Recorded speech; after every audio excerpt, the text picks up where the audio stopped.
Craggers, what's going on? Thank you for the clap. What is going on, everybody? How's it going, you guys? Welcome to the show. Welcome to season 2, episode 3 of the podcast.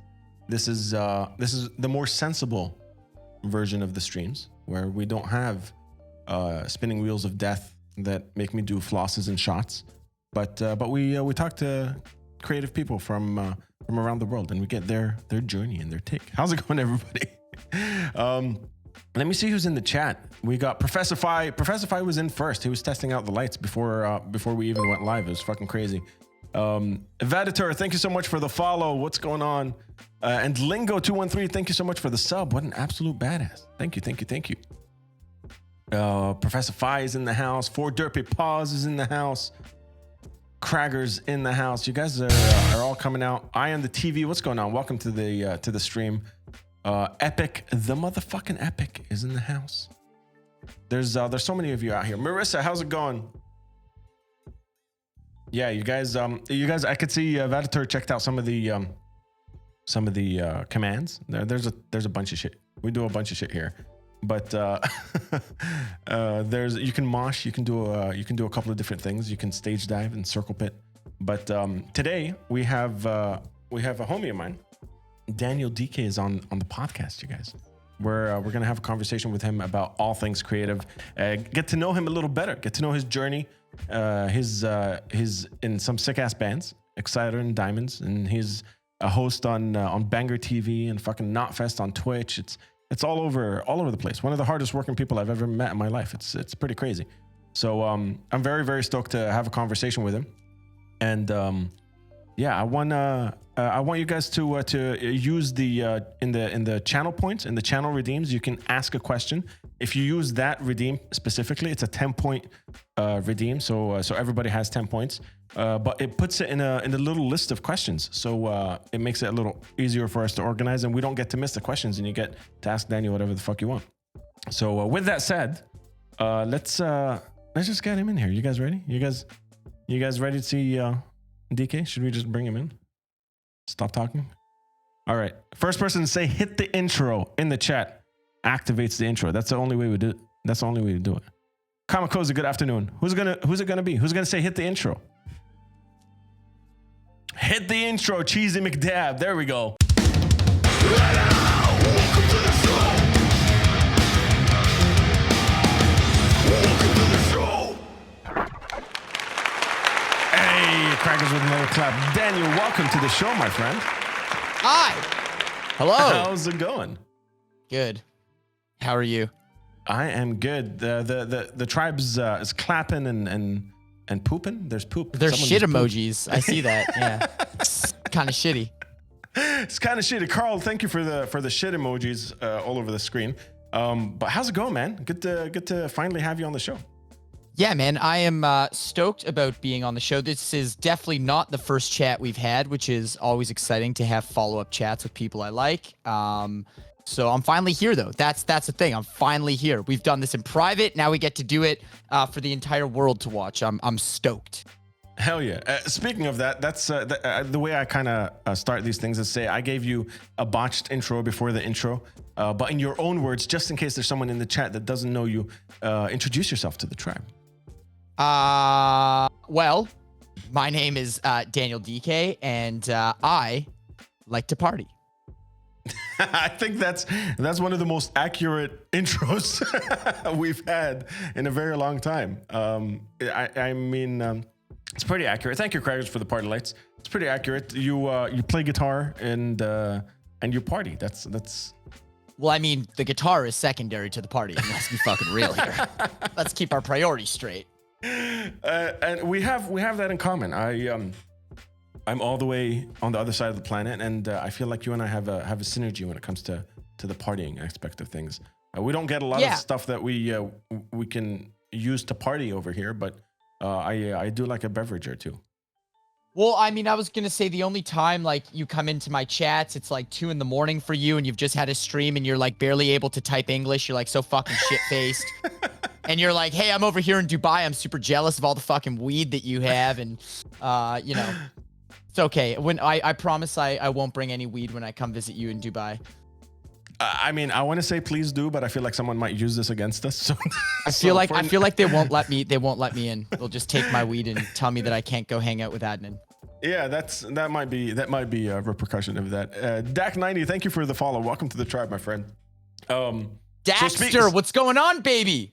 Daxter in the house. We got Marissa, Vaditzer. Look at all these beautiful people in the chat. I love this. I love Sandy Sin in the fucking house. Yes, let's get it. Let's goddamn get it. Christopher's here. Chicken Pie, Roastmaster General. Let's fucking go. The DK army is coming out full force, man. Out full force. Well, they better. I just tagged everyone in the Discord, which is like fucking 1,200 people. So I annoyed the fuck out of them and told them all to come. Eye on the TV in the house. Yes, they're coming. They're coming. They're coming. They're coming. They're all here. So I wanted to talk a little bit about. You said we spoke in private. We haven't spoken on the podcast before, but one of the things that absolutely fucking blew my mind is when I first got on Twitch. Wait, do you hear that? Do you hear that? I hear it. Does that work? No, I don't hear that. Oh, that's a bummer. I thought you were going to be able to hear all the sound effects I had queued up. All right. Oh, damn. Never mind. We should have tested that. We should have tested that. I mean, technology, it's not my forte. Technology. But just before I started streaming, I went on Twitch and I was poking around, seeing everyone that I would follow, trying to figure out what the fuck I would do on this platform. And I jumped into Daniel_DK on Twitch, and I was like, "Hey, what's up from Dubai?" And that was the first thing I said, and your response was, "Hey, let's talk off chat, off stream," and we had a conversation, and there were things that you had in mind, and that doesn't happen very often. I mean, I've said "What up from Dubai" to about 1,000 other channels, and no one's ever like, "Let's work on a project together." So what? First of all, what was going through your head when that happened, and why do you fucking work so hard all the time, man? How is that always on? Well, working so hard is the only way I can get the voices in my head to stop. So I just got to keep myself occupied and busy at all times. But the irony of the way I met you was crazy. That day, I had a meeting with the producers at Banger TV, one of the 4,000 jobs I do, and we were doing the frameworks for what would become our second season of Overkill Global, which is a show where we travel to different areas in the world and look at what we like to call like micro scenes. We all know about the New York hardcore scene. We all know about the Bay Area thrash scene. But what do we know about the Dubai extreme metal scene? You know what I mean? So we pick these more territories that don't get the coverage that perhaps they deserve, and the micro genres and the smaller scenes, the tiny but mighty situation.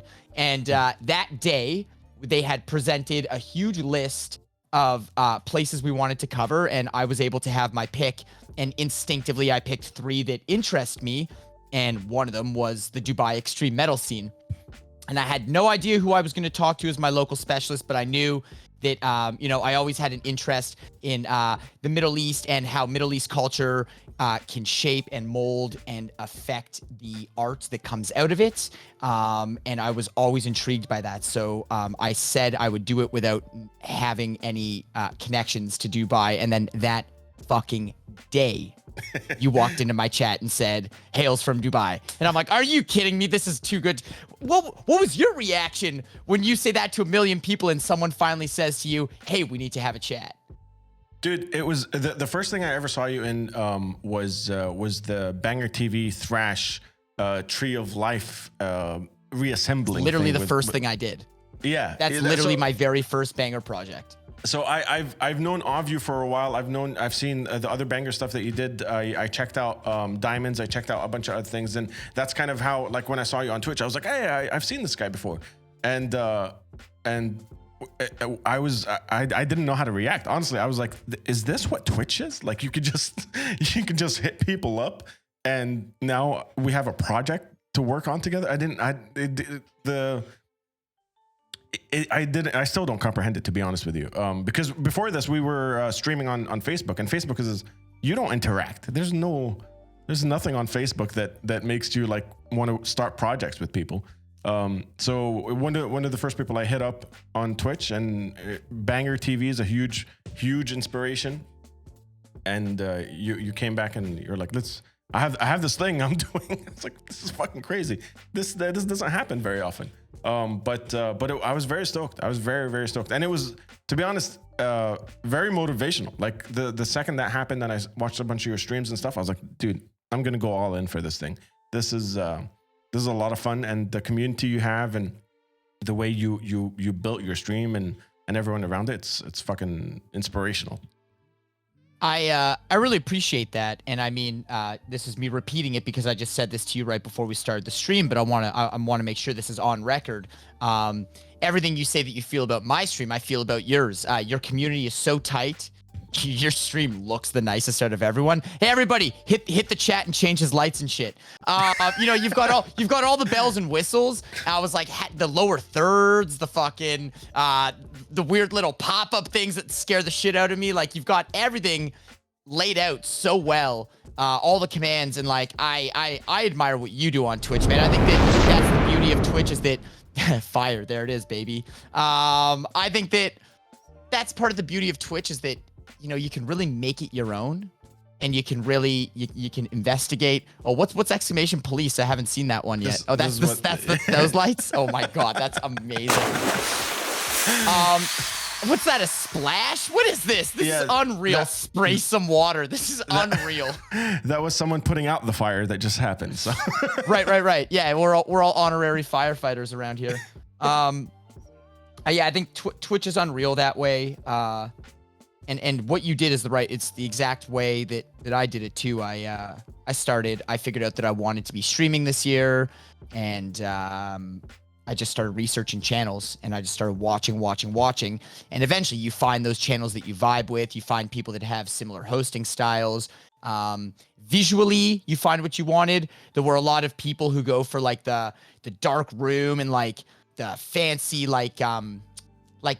fucking like neon lights that are always changing and stuff, or you get the people that some go for like straight daylight look, and some people like there's all the different approaches. And I think that's the cool thing about Twitch, is you can really do the research and make it your own, and it's carte blanche. Really, there's no rules. Like, that's exactly, the thing, is yeah. there's zero rules. I mean, there's a terms of service, but like, as for content, you can literally do whatever the fuck you want. Some people sleep. Some people literally sleep. I watch a guy named Japandi who fucking walks around and gets drunk in Tokyo all day. You know what I mean? Like, there's just so many things you can do. You've got bands streaming full sets. You've got drummers just playing unaccompanied. You've got people playing video games. You've got fucking hot girls in hot tubs. You can do whatever the fuck you want. It's unreal. I think it's real cool, and it's super carte blanche. And dude, I love your community. Is incredible. Your community is incredible. I'm always complimenting, dude. Your stream has all the bells and whistles that I wish that I had, with the shout outs popping up on screen and all the fancy shit we just talked about. Well, I have to make up. I really. I have to make that shit up. I have to do a bunch of that shit because I can't play guitar like you do. So we have to keep them distracted. But anyway, don't leave. It's cool. I'll play guitar eventually. Speaking of guitar, by the way, check this out. I got the oh, you can't see it. Are you moist? Thank you, Derpy, for that Balfucker. But I got the DK Army sticker on there. Blurry DK Army logo right there. I can see it. Blurry DK Army logo. But the reason I have it on there is because as soon as I started tuning into your streams, I was like, dude, outside of like doing the Banger TV, are we allowed to talk about it? I don't know if we're allowed to talk about it. What, the Dubai thing? Yeah. Yeah, we just can't say what the bands we did, because that's the whole reason we want people to watch it. But I already said Overkill Global Season 2. The Dubai extreme metal scene is one of the places we cover, and that's one of my 3 episodes is Dubai. Yes, we can talk about it. Just don't give away who we picked and who we interviewed. Yeah, absolutely. But after that, I started tuning in, and I started streaming on Twitch as well, and moving over from Facebook and everything we started doing over here. And it's been a fucking journey. But like you were saying, how the different rooms, like you could tell, there's Craggers changing our lights. The different rooms with the neon lights. I like the green. The green looks good.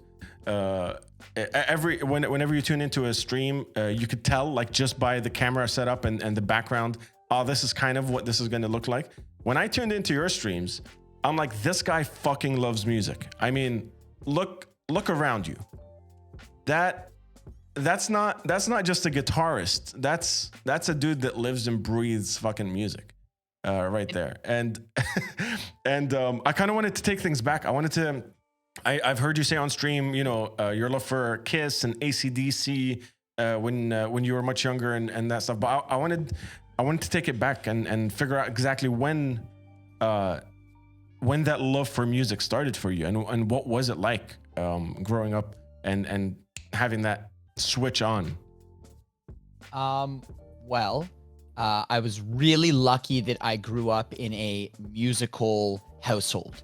Not musician parents, but musical household. Dad had a record collection. Dad had a CD collection. Dad had a tape collection. Mom loved pop music on the radio, fucking losing her shit for Madonna, Michael Jackson. Her version of rock bands were things like Genesis, was one of my favorites as well, especially that early shit, Peter Gabriel for life. So I was lucky that I some kids grow up and there's no music playing. I was the kind of kid that grew up in, if we're in the backyard having dinner, fucking rocking a barbecue or something, my parents had speakers in the backyard to play music, whether it be CDs or the radio, even just growing up with generic classic rock radio on, that was all very, very, very important. My parents had no musical talent, but they were into music. And I'm thankful for that because for as long as I can remember, I've been listening to music. My dad loves to tell this story that when I was like 4 years old, him and his buddies used to get together for beers and he would put on Jimi Hendrix and I would sing all the words to Purple Haze. It was like, his big, I'm a good dad moment. My kid is fucking 4 and knows all the words to Purple Haze. That was the equivalent of like, come down, show them how you know all the animal sounds. You know what I mean? Like, what does a cow say? Moo. No, sing all the lyrics to Jimi Hendrix. That was yours. Well, it's funny you bring that up because perhaps that's what hindered me with regular education, because there's a very embarrassing story is that come 6 years old, I didn't know the fucking difference between a cow and a horse. I was at a petting zoo and they're like, hey, you're a kid. What animal is this? I'm like, that's a horse. They're like, that's a cow. What the fuck is wrong with your kid, man? I'm like, well, he knows all the words of Purple Haze, but he doesn't know his farm animals. So, perhaps it hindered me in certain ways, but it definitely benefited me in an artistic way. There was no instruments around my house. So my earliest memories are air drumming and air guitaring, tennis rackets, brooms, whatever I could get my hands on. But music was always there, which was so important. And concerts were always like an outing. Even going back as far as my grandparents, what do my grandparents want to do with their grandkids? They want to take them to the opera. They want to take them to the ballet. They want to take them to the symphony. There's always music. There was always classical radio playing in my grandparents' house. And they raised me. A huge part of my upbringing, both my parents were at work. We'd spend a lot of time with my grandparents and always classical radio on. And then in my mom's car, always pop radio. In my dad's car, always a CD or rock and roll radio. So music's always been there. But I literally wouldn't touch a real instrument till I was 13 years old. That was going to be my next question. What happens? Because were there music players in the family at all? Or was everyone just big fans of music? Yeah, zero musical talent in my family.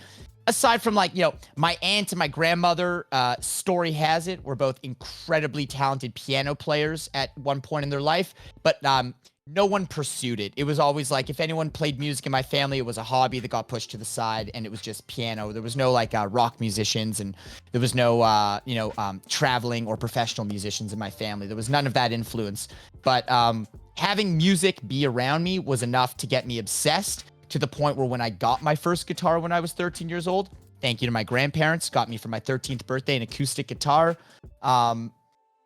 It was a game changer. I was ready, and I was learning all the bullshit, going through the motions, learning the cowboy chords, but I outgrew the acoustic guitar very quick when I started popping strings trying to play fucking Back in Black riffs on it, What was the thing that made it switch from I'm obsessed listening to this stuff to, dude, I want to fucking make this shit? Kiss reunited in 1996 and then put out a record called Psycho Circus in 1998. And I was the perfect age to be completely enamored with a bunch of men in their 60s wearing high heels and makeup. And so I remember for like my 11th birthday party, I had a bunch of friends over, and the activity for my 11th birthday party was we choreographed a air guitar, air drum, air band music video to Kiss's new single, Psycho Circus. And you know, I'm Is doing there fucking any footage of that anywhere? You will never see it. And you know, I'm doing power slides down the hallway, and I'm doing fucking stage dives off the couch, and I'm like, you know, I'm really getting into the theatrics of music and this idea of rock stars and big stages. And then Kiss would announce a tour after that, which would be the last with the final tour with the original lineup. And I'd seen concerts before. My parents took me. I was lucky enough to make all the pop fans jealous. I've seen NSYNC, Backstreet Boys, and Spice Girls multiple times. You know, I'd seen concerts before. I'd seen big arena productions, but like nothing rock. And then I finally saw Kiss live, and it was like game fucking over. Ted Nugent, Skid Row, and Kiss. Game over. He wants to be a rock star. I saw my first pair of titties that night. I smelled my fucking first smell of weed that night. I got my first beer spilt on me that night. All at the, you know, humble age of like 11 or something, and it was a game changer. Absolute fucking game changer. Never looked back. Wanted to be a rock star, and would do whatever it takes. Would do whatever it takes. Willing to do whatever. I just wanted to be that. So at that age, the thing is like, coming from a musical family and stuff, because I'm from the fucking Middle East, bro. They're telling my parents I wanted a drum set when I was 12. They're like, what are you talking, like a tabla? Like, I don't get it. They're not super conservative. They're not super old school, but they're like, we don't get why you want to do this shit. And they were completely disconnected from rock and metal. They had no idea what the fuck I was talking about. And when I started wanting to play instruments and stuff, it was like an uphill battle. Just trying to, first of all, teach them that it's not satanic and we're not all worshiping the devil, but oh shit, Denmark. As I was saying, it's not all satanic. Denmark comes in with a raid. What up, baby? What up, Denmark? Thank you for the raid, my friend. Welcome everybody that's here for the first time. Thank you guys for coming by. We're talking to Daniel Dekay, as you guys already know. But yeah, we're talking about switching over and just you know, how the family received it and stuff, because it was completely different for me. So I'm curious how yours was. It was like, first it was like you can only have an acoustic guitar because electric guitars are like, you know, loud, and don't even think about fucking asking for a drum kit. Wow, look at that fucking photo. Arm and Hammer, Denmark. Look at that fucking photo. What a legend. Denmark, hope your stream was amazing. Thank you for the raid into the goddamn Unmuted show. My name is Daniel Dekay. My guest today is Adnan, the lead singer of Svengali, all the way from Dubai. Pleasure to have you on the show, Adnan. How you doing? All good, all good. You genuinely, we'll talk about the twitchness, the charisma of a little later, but you got it, man. I feel like a guest. That I'm doing my job right. Yeah. When I got the acoustic guitar, it was like very much it was just going to be acoustic guitar. And then, you know, a year and a half later, I was like, hey, I want an electric guitar. So we started looking at, you know, the cheap little Strat packs and like the little 15-watt practice amps and stuff. And like, then like, it was like, what do they call it? It was a slippery slope. Yeah. I was like weaseling into my parents, like, no, you know, like actually this amp is not really good enough, but like it's the one I want isn't much louder. It's just a 412 cabinet with a 50-watt head. You know, it's not, and like I just like kind of like sneakily convinced my parents to, you know, help buy me this gear. And then next thing you know, I was the neighbors were calling because they're like, hey, it's 11 p.m. and your kid is playing guitar and we can hear it. So it's time to fucking turn it off. So it escalated really quickly from my first acoustic guitar to being like, hey, here, learn some Pink Floyd songs, turned into like, hey, can you tell him to stop playing the Master of Puppets riff 17 times in a row? Like, A, he sucks at guitar. B, it's way too fucking loud. It escalated really quickly, man. Yeah. What was the first like full song you learned and played, and you're like, you know what, I can do this. I can do this right now. That's a great question. I don't really know what the first song was, but I remember, sometime in my earlier teen years when I had successfully learnt all of the rhythm guitar parts for the song "And Justice for All." And I remember that being like a turning point for me, because I thought that was like, at the time I remember inviting my dad into my room and being like, hey, watch this. This is the hardest song I know right now. And I remember that being a moment, like, I'd learned Kiss songs and I was playing a little bit of Ace Frehley solos too at the time, but like being able to like chonky down pick and play the faster thrashy stuff, like learning that first title track from "And Justice for All" was really a defining moment for me, that, I felt like I didn't suck as much anymore. And then from there, it was like just learning the Megadeth discography, learning the Maiden discography, learning the Judas Priest discography, learning the Slayer discography, learning the other 30 Kiss albums that I hadn't learned yet. It was just, Kiss Within is a great song. That whole record is fantastic. That was my first Kiss record. It was a really slippery slope, man. It happened really fast, and I formed my first band when I was fucking 15 or something. Could barely play. I was playing bass. I was so bad at guitar at that point. I could only play bass. All the bassists in the house. You guys here was it? I was the singer and bass player of my first band. What was that band called? We always have two very extremes. It's either the best name in the world or the worst name in the world. The worst name in the world, and I'm not telling you because there's definitely still a MySpace page. Nope. Oh, we gotta drop it. It's gotta be the best name in the world. Not a chance. Is it multiple words? Is it long, or is it just one word that sucks? 3 words. 3 words. There's a "the" in there? Yep. So, all right. So we went from the bad MySpace band. When did like Aggressor and starting to play in better bands start happening after that? Learning discographies, playing in bands that whose name you don't even want to say 20 years down the line. When did the rest happen? High school. So did the bullshit bands, played Battle of the Band style shows. Did that whole kind of thing, like really sucked. Recorded original music though, which is cool to say. I was like 15 and recording original music, which, not that common, at least for the friend circle that I was in. There were no real virtuoso musicians in my friend circle. So, the songs are bad, but we were writing, which was cool. Yeah. In high school, in grade 9, first day of grade 9, homeroom class, the guy in front of me had long hair, and like I wasn't cool. Like I had fucking short hair and a fucking chonky little kid with fucking camo shorts and yellow chucks, and you literally just described me, so I don't know how I feel about that. I was like, dude, I was just trying to fit in. I was probably like, wearing like a Che Guevara shirt without any idea of the implications of what that actually meant, but I bought it at a head shop, so I thought it was cool, right? Like I was just trying to fit in. I was trying to do anything to make friends. And the guy sitting in front of me was wearing a Manowar shirt and had hair down to his ass. Like, I was like, this guy looks cool.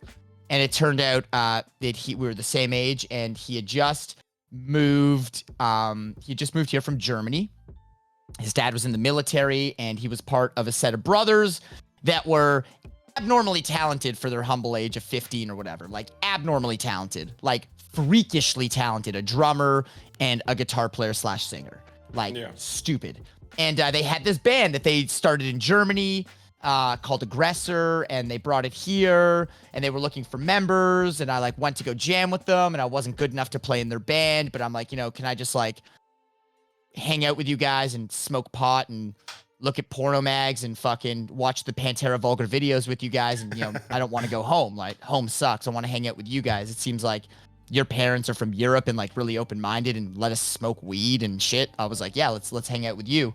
So I just started hanging around this band, like just punishing them, hanging around, house parties 4 nights a week, hanging around, smoking cigarettes at lunch break in high school, just doing whatever I could to fit in with these dudes. And I hung around long enough that the bass player left, and they were like, hey, do you want to play bass in the band? I'm like, It worked. Snuck it in there. It worked. So yeah, I was going on tours with them, selling merch, being their manager, whatever the fuck that meant when you're a kid. But eventually it was like, hey man, finally, you know, the time came and I got to play bass in the band. And yes, Marissa, weed and also porn. The gateway drugs to rock and roll. Or is rock and roll the gateway drugs to weed and porn? I don't know. Yeah, I joined the band, played bass, put out a record, and then basically from there did some touring with that band. And then from there, you know, band fizzled out. We all went our own ways. I moved to another city to join my first real established band, which is actually a lie because Aggressor, for what it was incredibly established for what it was. We had reviews of the album in international like zines and all sorts of underground publications. We toured the US for 5 weeks as an independent band, playing for like 6 people a night, but 6 people were still showing up every night. Yeah. And you know, we really like in Canada and in our own scene, we were regarded as like one of the big thrash bands, which felt really cool.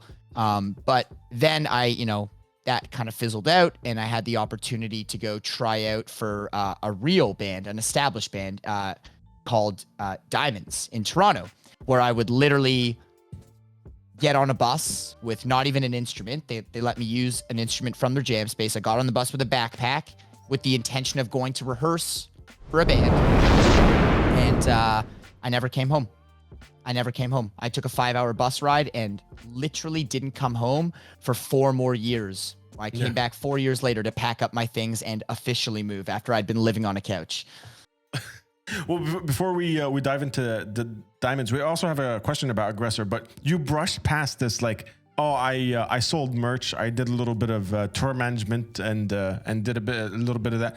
Those are skills that at 15, 16, like not a lot of people get to fucking experience those things. The learning curve being on the road, even at fucking 20, 21 and doing a bunch of that stuff, it's it must have thrown some curveballs your way. You must have like, you know, the school of hard knocks. Was it more like that, or was it just much more chill when it came to being like tour managing or selling merch, all that stuff when you're on the road?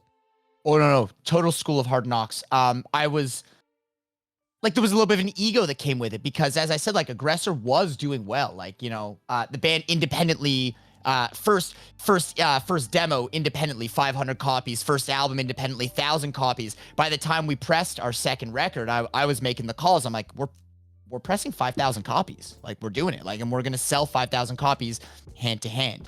Of course, that didn't end up happening because, you know, you spend all this money to release a record and break up 3 months later, but whatever. I digress. You know, there was like a little bit of an ego that the band kind of had, and not like a negative ego, not like a bad chip on the shoulder, but like, you know, we were a group of 16 to 19-year-old kids wearing tour laminates and like making odd demands for a local band. Like, we really thought we were going to be the next Pantera. Like, really, really, really thought we were going to be the next Pantera. We even like, it went as far as we showcased for Roadrunner Records. We showcased for a very big management company. Things were looking up for us at points. So there was a little bit of ego that came with it, which put me in some awkward situations because I got put in my place as a kid a bunch of times. And I'm thankful that I had those hard knock experiences, you know, getting into fights or being told off by a venue owner, getting ripped off by promoters, getting fucking our van broken into, getting jumped, all the life lessons. I got them very young, which helped shape me as a person that could be resilient in the music industry, which is not an easy industry. The other thing, like sleeping in vans is one thing. 6 people sleeping in a minivan, whole different ballgame. Yeah. Whole different ballgame. This ain't no fucking airport passenger van. I was sleeping in the back trunk of a soccer mom van with another person, sleeping feet to head, like fucking like goddamn yin and yang in the back of a trunk. And I remember in the mornings we'd wake up in these Walmart parking lots and your spine would be curved and it'd take a couple minutes to stand up straight because you had just been like a fucking curved, like in a can of sardines for fucking 6 hours. Yeah, trying not to kick your friend in the face the whole night. Yeah, literally. Or just try and plug your nose because he hadn't showered in a week and his feet actually smelled like corpses. So there was a lot of hard knocks with the Aggressor stuff, and then I would end up doing merch for other bands. I went out on the road with Cauldron, who's an awesome band from Canada, and you know, I literally turned 19 years old on the road selling merch for Cauldron.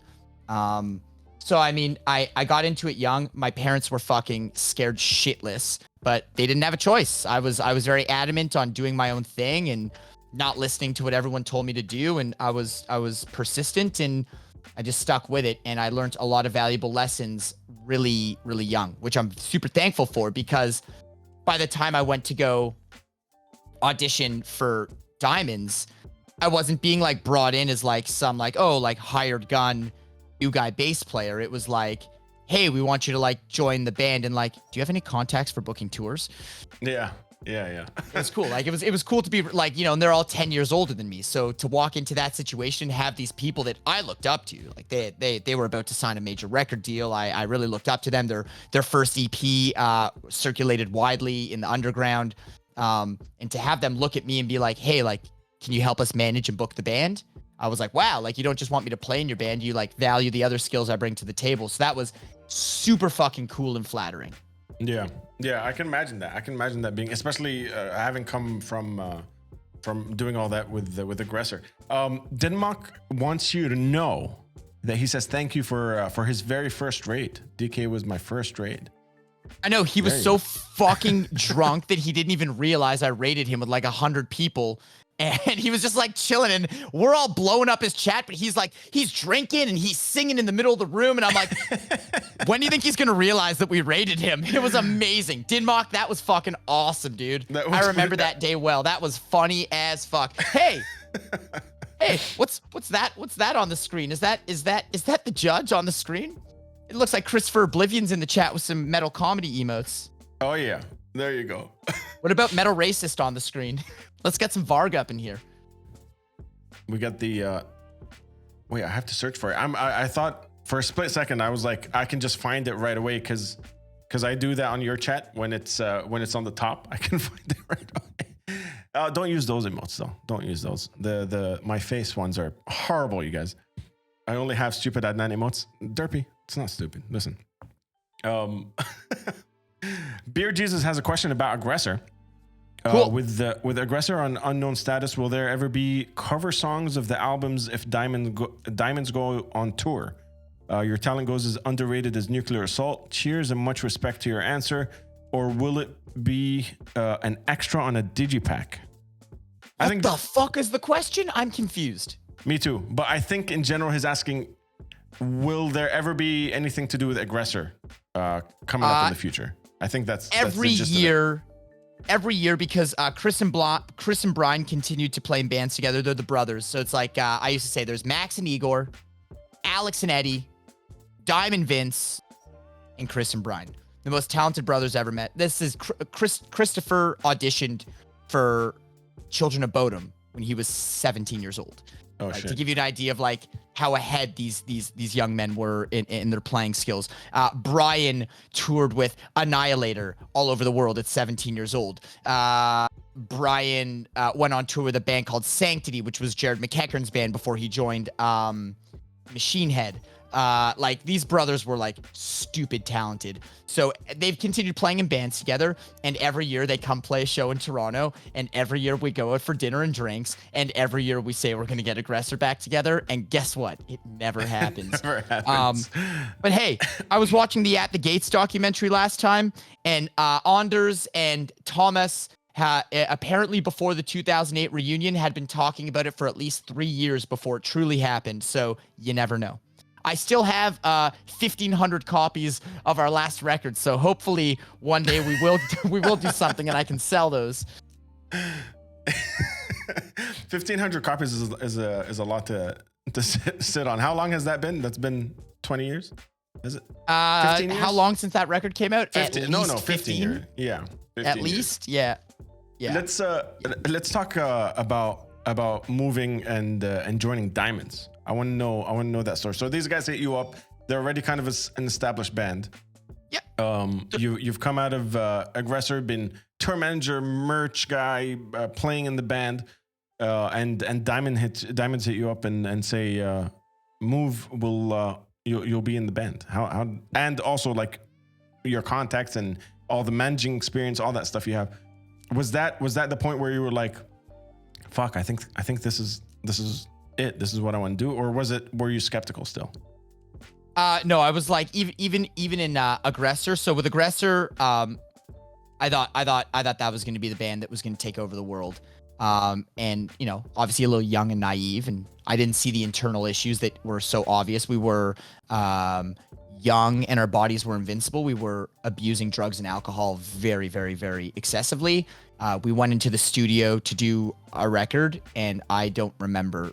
I don't remember. Period. No, and the photos are dark. Like the photos are like, these are a bunch of kids who don't realize how bad they're fucking themselves up. Yeah. So I mean, I was already like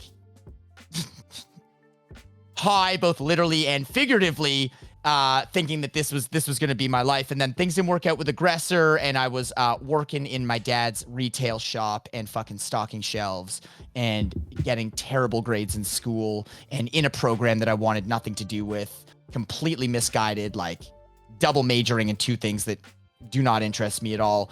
Just going through the motions of life. I was not in a great place, and I was partying a lot, and didn't have a band. So, I get the call. I was at my dad's shop. I get the call, and like the next day I bought a $25 Greyhound ticket to go on the bus, and I just went with a backpack to my audition with Diemonds, and like they were like the coolest. Yeah, like that's like late into the game too. Do I have like blush on my cheeks in that photo? Why the fuck do I look so pretty? What is that? Gross. Matt Barnes took that photo, by the way. Legendary photographer Matt Barnes took that photo. That was the highest budget photo shoot I've ever been a part of. We actually did, we broke into a graveyard after this, covered ourselves in mud and weird costumes, and did a grave robber photo shoot that never got released. Yeah. Crazy that's a random photo to pull up. I don't even think that photo's been circulated very widely. I liked it because the other ones, you see them more often. I think this one was the one that was a little more rare. I was like, that's the one I want. Yeah, that was a real photo. That was my first like real photo shoot. We had done bullshit photo shoots before for free, or someone's girlfriend who had a nice camera, like shit like that. But that was like, hey, we're going to like Matt Barnes' studio. Like, get buzzed in, and there's like security, and it's like, who you here to see? It's like Matt, and they're like, buzz you in and shit. I'm like, holy fuck! Like, get me the blush. yeah, let's get the blush on these cheeks. Yeah, there was an MUA. I guess she put some bullshit on my face. Yeah. So, fuck, man, that's an embarrassing photo. That's funny. We look way too pretty. See, that's the other thing, is like the band was like, we were a little confused about like what we wanted to be image-wise at this point. I think that we were trying to like look cool, when really what made us cool was that we were a rough around the edges band. Like, why Cece look so fucking pretty? Like, what is that pose? Like, what is that? Caleb, what are you doing? Like, what is that? Why is my head tilted? Why we all look so serious? Like, that wasn't us, man.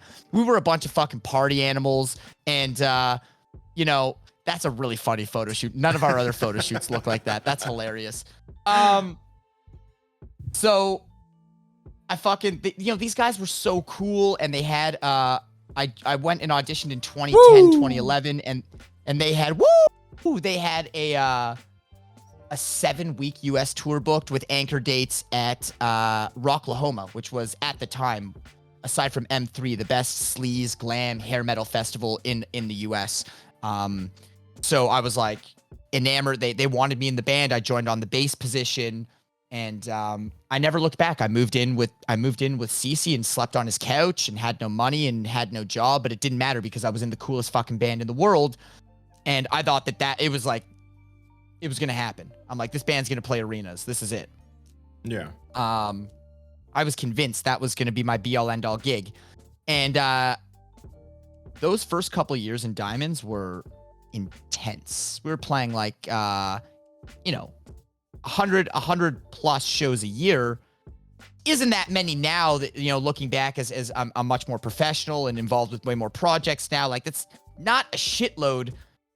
But when you're doing it in a van and playing for a dozen people every night, it's a lot, dude. It's like still a shitload though. 100 plus shows a year is for non-seasoned touring guys, that could make or break someone. You mind if I smoke? No, you go for it. So it was a lot. Like, it's one thing to be doing that when you're super comfortable.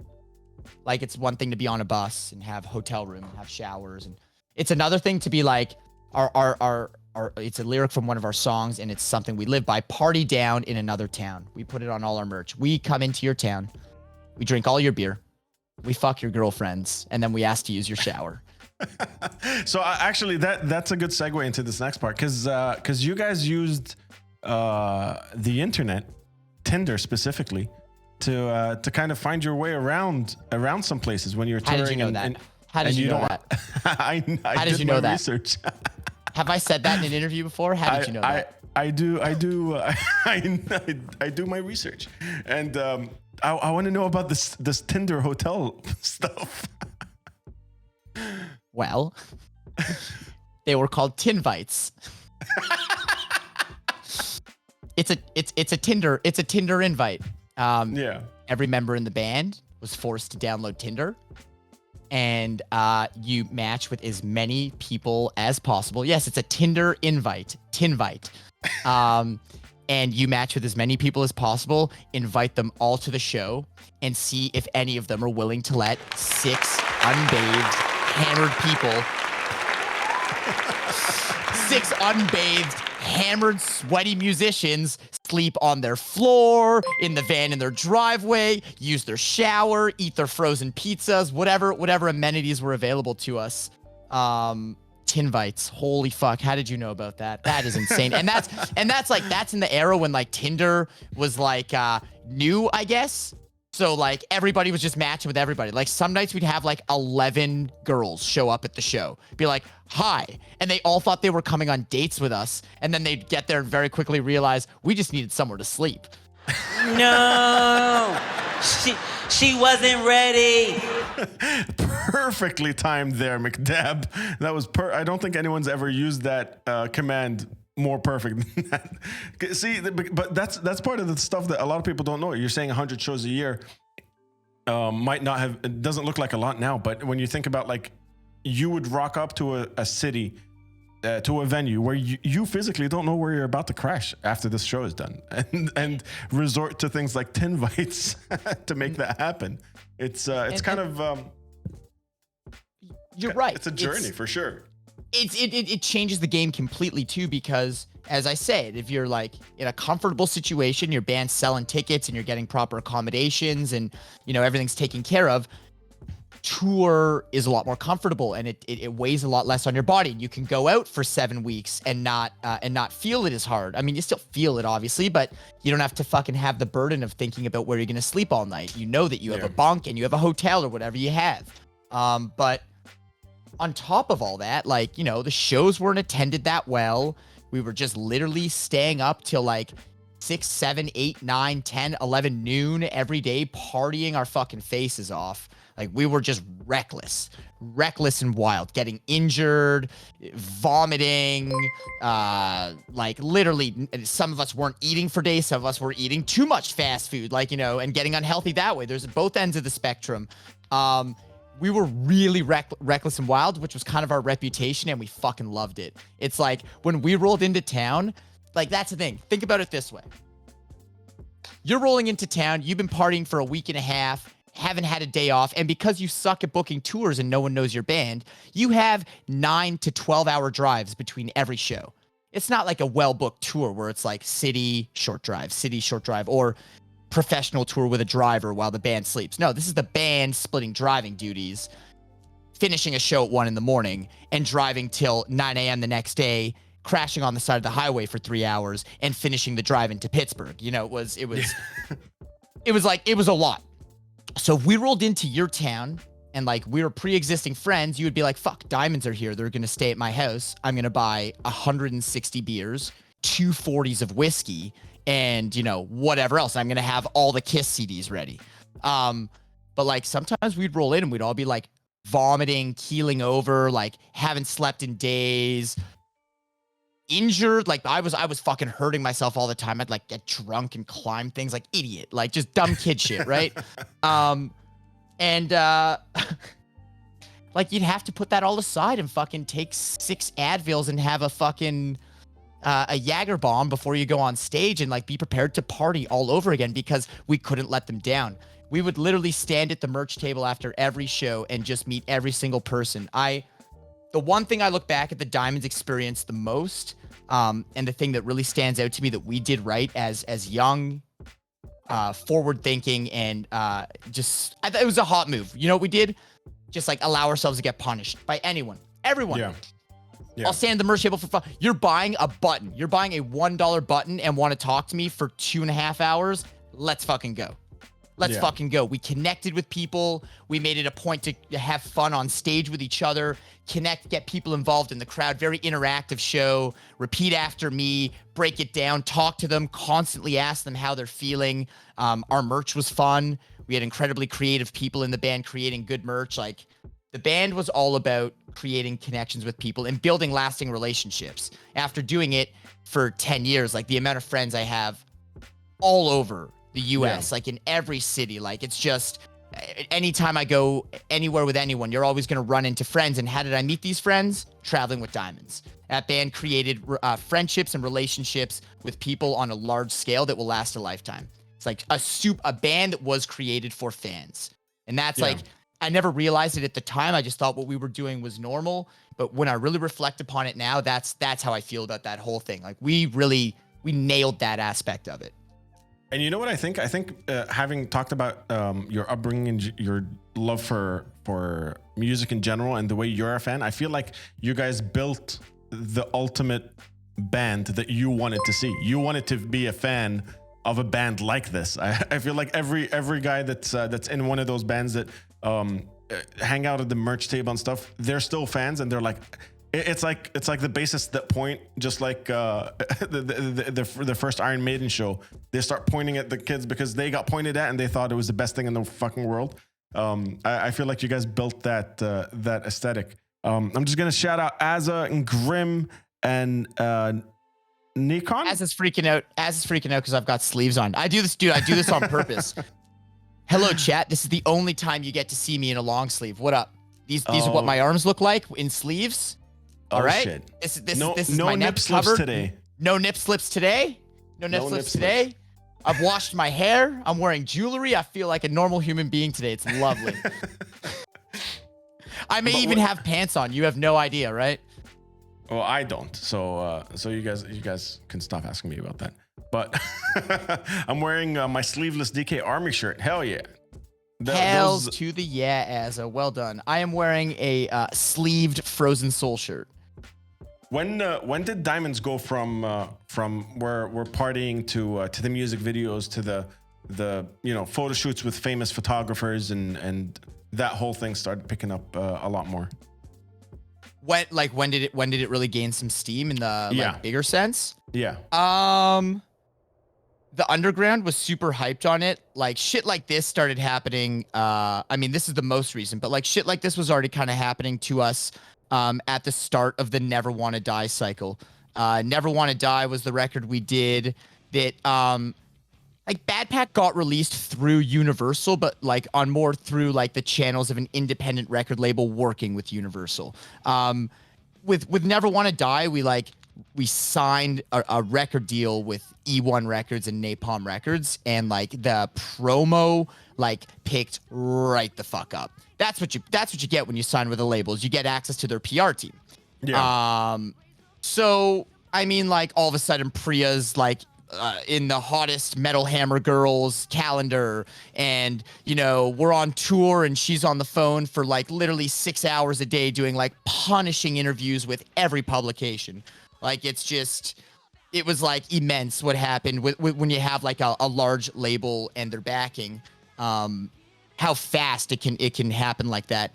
Now, I mean, it doesn't necessarily mean that we were seeing results in record sales and results in numbers, but like the visibility was visibility you couldn't beat. Like our peers thought we were rock stars, and I was like still going to the bar and asking people to like buy me a shot and stuff because I like literally had no money. But you know, it's like it's all about visibility, and that's the one thing that I will say about the major label experience is that they give you visibility that you could never afford it on your own, and two, I mean, you wouldn't get it. Like no one would take you on and give you what they were giving you. And the experience, the spectrum you went through in a short amount of time from you do everything just in an event, a major label experience with PR and all that stuff. It must have given you some perspective on where in that spectrum you feel more comfortable, because a lot of people don't like the big PR and the music video stuff. Is that anything you experienced, or fuck it, give me the bus and the PR? How much should I say? It's like, it's little things. Okay, here we go. It's visibility, sure. And like, they put you everywhere.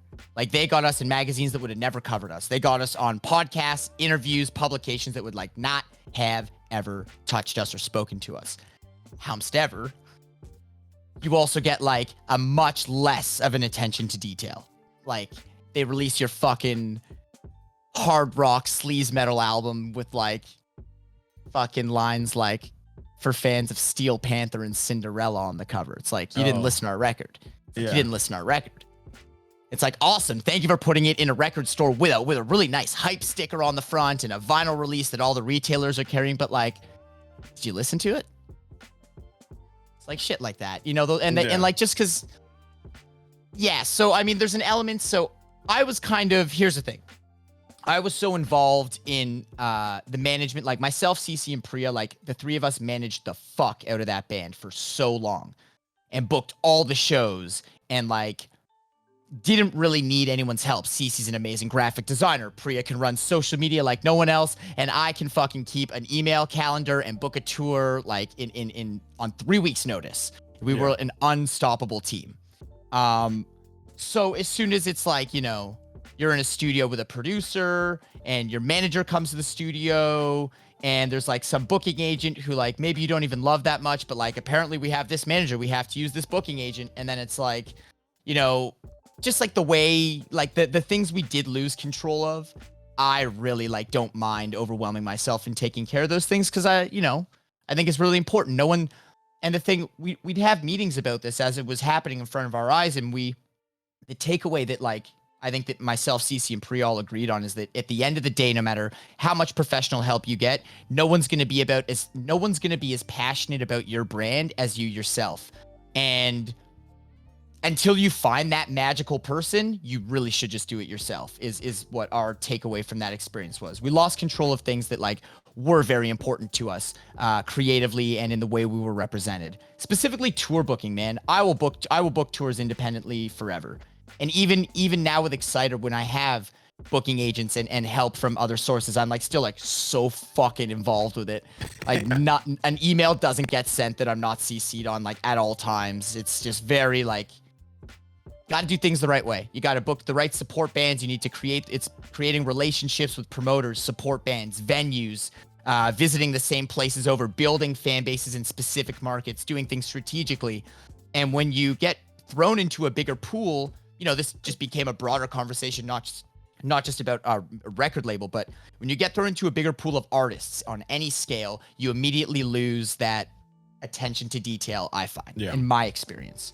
Yeah. So for me, man, my life, like aside from getting like more internet famous and like getting nominated for awards and being in magazines, like aside from that stuff, nothing really changed with the band in my perspective. We just like lost control of a couple things that maybe we would have liked to have control of. But do you think it letting go of some of those things, because those are fucking time consuming, taxing things when you're following up with the tours, with PR, with who's gonna do a photo shoot, all that shit. Is that when you were free enough to do shit like Banger TV for the first time and to try out a couple of different ventures here and there online, or or were you still? Was that something completely different? Was that something completely irrelevant to that? I mean, I guess that's an interesting way to put it. But like, no, I'm the type of person that if I want to do it, I'll just make time for it, and it'll get done. Let's talk about that first time with Banger TV, because Sam Dunn is notorious here. He's one of the first people to ever cover the Middle Eastern metal scene back in Headbanger's journey. He flew down to Dubai Desert Rock Festival and did a little like he put the pin in the map on us, and I'm assuming that he's just as big in Canada as he is here for rock and metal fans around the world. And you, how did that happen? How did the thrash metal tree thing happen for the first time before you even part of the Banger TV family? It's funny. Like I always say, it's like, I love Sam so much. I love hanging out with him. But it gets a little punishing to bring him to shows in Toronto. Like, a local show's one thing because there's only so many people there, but like to go to Iron Maiden in an arena with Sam Dunn is like the most punishing experience ever, because 10,000 people know who he is and want to talk to him. Yeah. Yeah, like he made the fucking Iron Maiden documentary. It's like unbelievable. Like I've been to Maiden shows with him multiple times now, and every time it's the same thing. It's like, dude cannot go 2 feet without getting stopped for a photo and a handshake. Yeah. And he's also like really tall. So like he can't even hide, he can't even blend in. So like we're walking in a crowd of people and his head's way above everyone else. So yeah, he's really recognizable and really famous in that whole world. So yeah, he's just as big here as he is there. But I think in other parts of the world, the reason why he's so huge was because of the, as you say, the international coverage. I think that like Headbanger's journey was huge for everyone, but the fact that he focused on international scenes and traveled and made independent episodes, that really put him on the map globally. Global metal, literally served that purpose to globally show off, how in tune he was with the world of metal, and dude, possibly the most insightful metalhead I've ever met in my life. Like that dude is a wealth of knowledge, not only like musically and culturally, but like he's just like probably one of the most well-read metalheads I've ever met in my life. I can imagine. I mean, just the reviews alone and the way he talks about things is, in general, you're like, this guy, yeah, you can't fuck with that. You can't fuck with that. And he likes like the greasiest music. It's not like he's like a well-read metalhead that's into like symphonic orchestral metal. He like fucking loves the greasiest, blastiest, sludgiest, angriest, meanest, like from the early death metal stuff that he's into to like the bands that he likes now. Like he really fucking loves extreme music. But up until that point, you haven't really done anything in terms of like hosting or the online mini series or web series kind of stuff. Up until that point, it wasn't your thing, right? No, it wasn't. I was always like, I've always been fucking charismatic and over energetic and really into being social. I've always had like, I kind of combat my social anxiety with being excessively social. Hey, it's worked so far. It's just like, that was just like my defense mechanism I made for my anxieties, was to just fucking face them head on and just jump into them and let them punch you in the face. Sounds healthy, right? When you say it in those terms. But I always treated like being on stage in bands as like very performance based. Like I don't care about making mistakes on stage. I hate when there's videos of it and it's just like, oh, dude, you made like 11 mistakes in one song. Like, was the windmill headbanging really necessary for 3.5 minutes to make that many mistakes? But like, yeah, especially when I was younger, I would just like go insane. I climb things, jump off things, do spin jump, crowd surf, still try and play. I was like trying to be Ben Weinman basically. And so I've always had the desire to perform. So when I got this random call one day from the producer at Banger TV, Lisa Ladisseur, who is one of the most talented and well-read people I know, who taught me everything, by the way. I went in I was like a one-time guest on Lockhorn's live show to YouTube. about thrash metal. And it was like a one-time thing. And it was my first time meeting Sam where he actually like asked my name kind of thing. He played in bands in Toronto and I'd gone to their shows and given him high fives and, you know, whatever, maybe bought him a beer at some point in my life, but we'd never known each other. So, I don't know. We just fucking hit it off. I go in to do this thing. It's like 45 minutes long. I talked to him for 15 minutes before, 15 minutes after. We hit it off. I hit it off with the producer. I was really nervous. It was my first time on camera, but I think I did pretty all right, especially for being live. Think about that. My first camera experience was live. Yeah, live to YouTube. That's one of the things that I want to talk about. That was the first official Daniel Dekay live. First live went back to what year was that? 15, 16? That was 2016. There you go. 2016, my first live stream. With talking to one of heavy metal journalism's most recognized filmmaker, and also talking about the most important of the old guard genres, if you will. Thrash metal, the big four, etc. Talking about that with Sam live.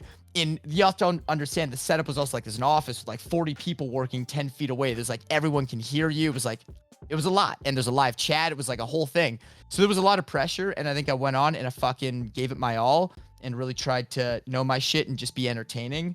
And like a week later, I got asked if I wanted to. Oh yeah, look at me. There I am. Still have that shirt. Sam still wears that shirt too. So this is me live, first time ever. That is crazy. I never thought about it in those terms. That's my first live stream. They asked me if I wanted to like be a co-host for this when they, Sam couldn't do it. And if I wanted to be a co-host for this, and then they also offered me, I don't tell this story that often because it's slightly embarrassing, but they offered me, I think it narrates well into this because you ask about that discomfort in the beginning. They asked me to film a pilot for anything I want to do. Hey, we're a YouTube show. We want to do like 5-minute shorts, film a pilot, write it, film a pilot. So I kind of like took this idea. My friend Sam Sutherland has this show on YouTube called This Exists. Mm-hmm. And it's exactly that. It's like, it's something that you're like, this exists. Yes, it exists. And he's going to tell you all about it. And it's like, great. He would do deep dives into things that just straight out of left field that were very captivating. And he delivered it in a very cool, like internet type way. So I wanted to do something like that with heavy metal. So I filmed a pilot on Pizza Thrash. And we filmed it at the Bovine Sex Club, the coolest bar in the entire fucking world. And filmed it. And it was like the worst thing in the world ever. It took me like 45 minutes to get one line out without having to refer to a script. It became very obvious instantly that just because I was good on live lock horns does not mean that I can write a pilot and execute it in front of a camera, lights, and a producer. It was so bad that they showed it to Sam, and Sam just asked them to shelf the whole thing. It was like really, and that was like my first project I did for them after Lockhorn. So I was like fucking embarrassed, bro. It was like bad. So that just goes to show that like, it wasn't always as natural as it may have appeared in that first episode. I tried to do something and I fucking sucked so hard at it. But you take that leap of faith. Not a lot of people turn around and go, you know what I'm going to do? I'm going to write a pilot for, film. I'm switching over to film production right now. Just because these guys asked me and there's this opportunity. A lot of people wouldn't even start that process, even if given the opportunity, I think. Sure. And you know what? Looking back, that wasn't my strong suit at all. And if I was more confident about who I was and my skills at that point, I probably would have told them, hey man, like this isn't me. This actually isn't what I want to do. I was wrong and I was excited at your offer and I convinced myself this is what I want to do, but this is not my forte. Pizza Thrash. Oh fuck, it's bad. Oh fuck, it's bad.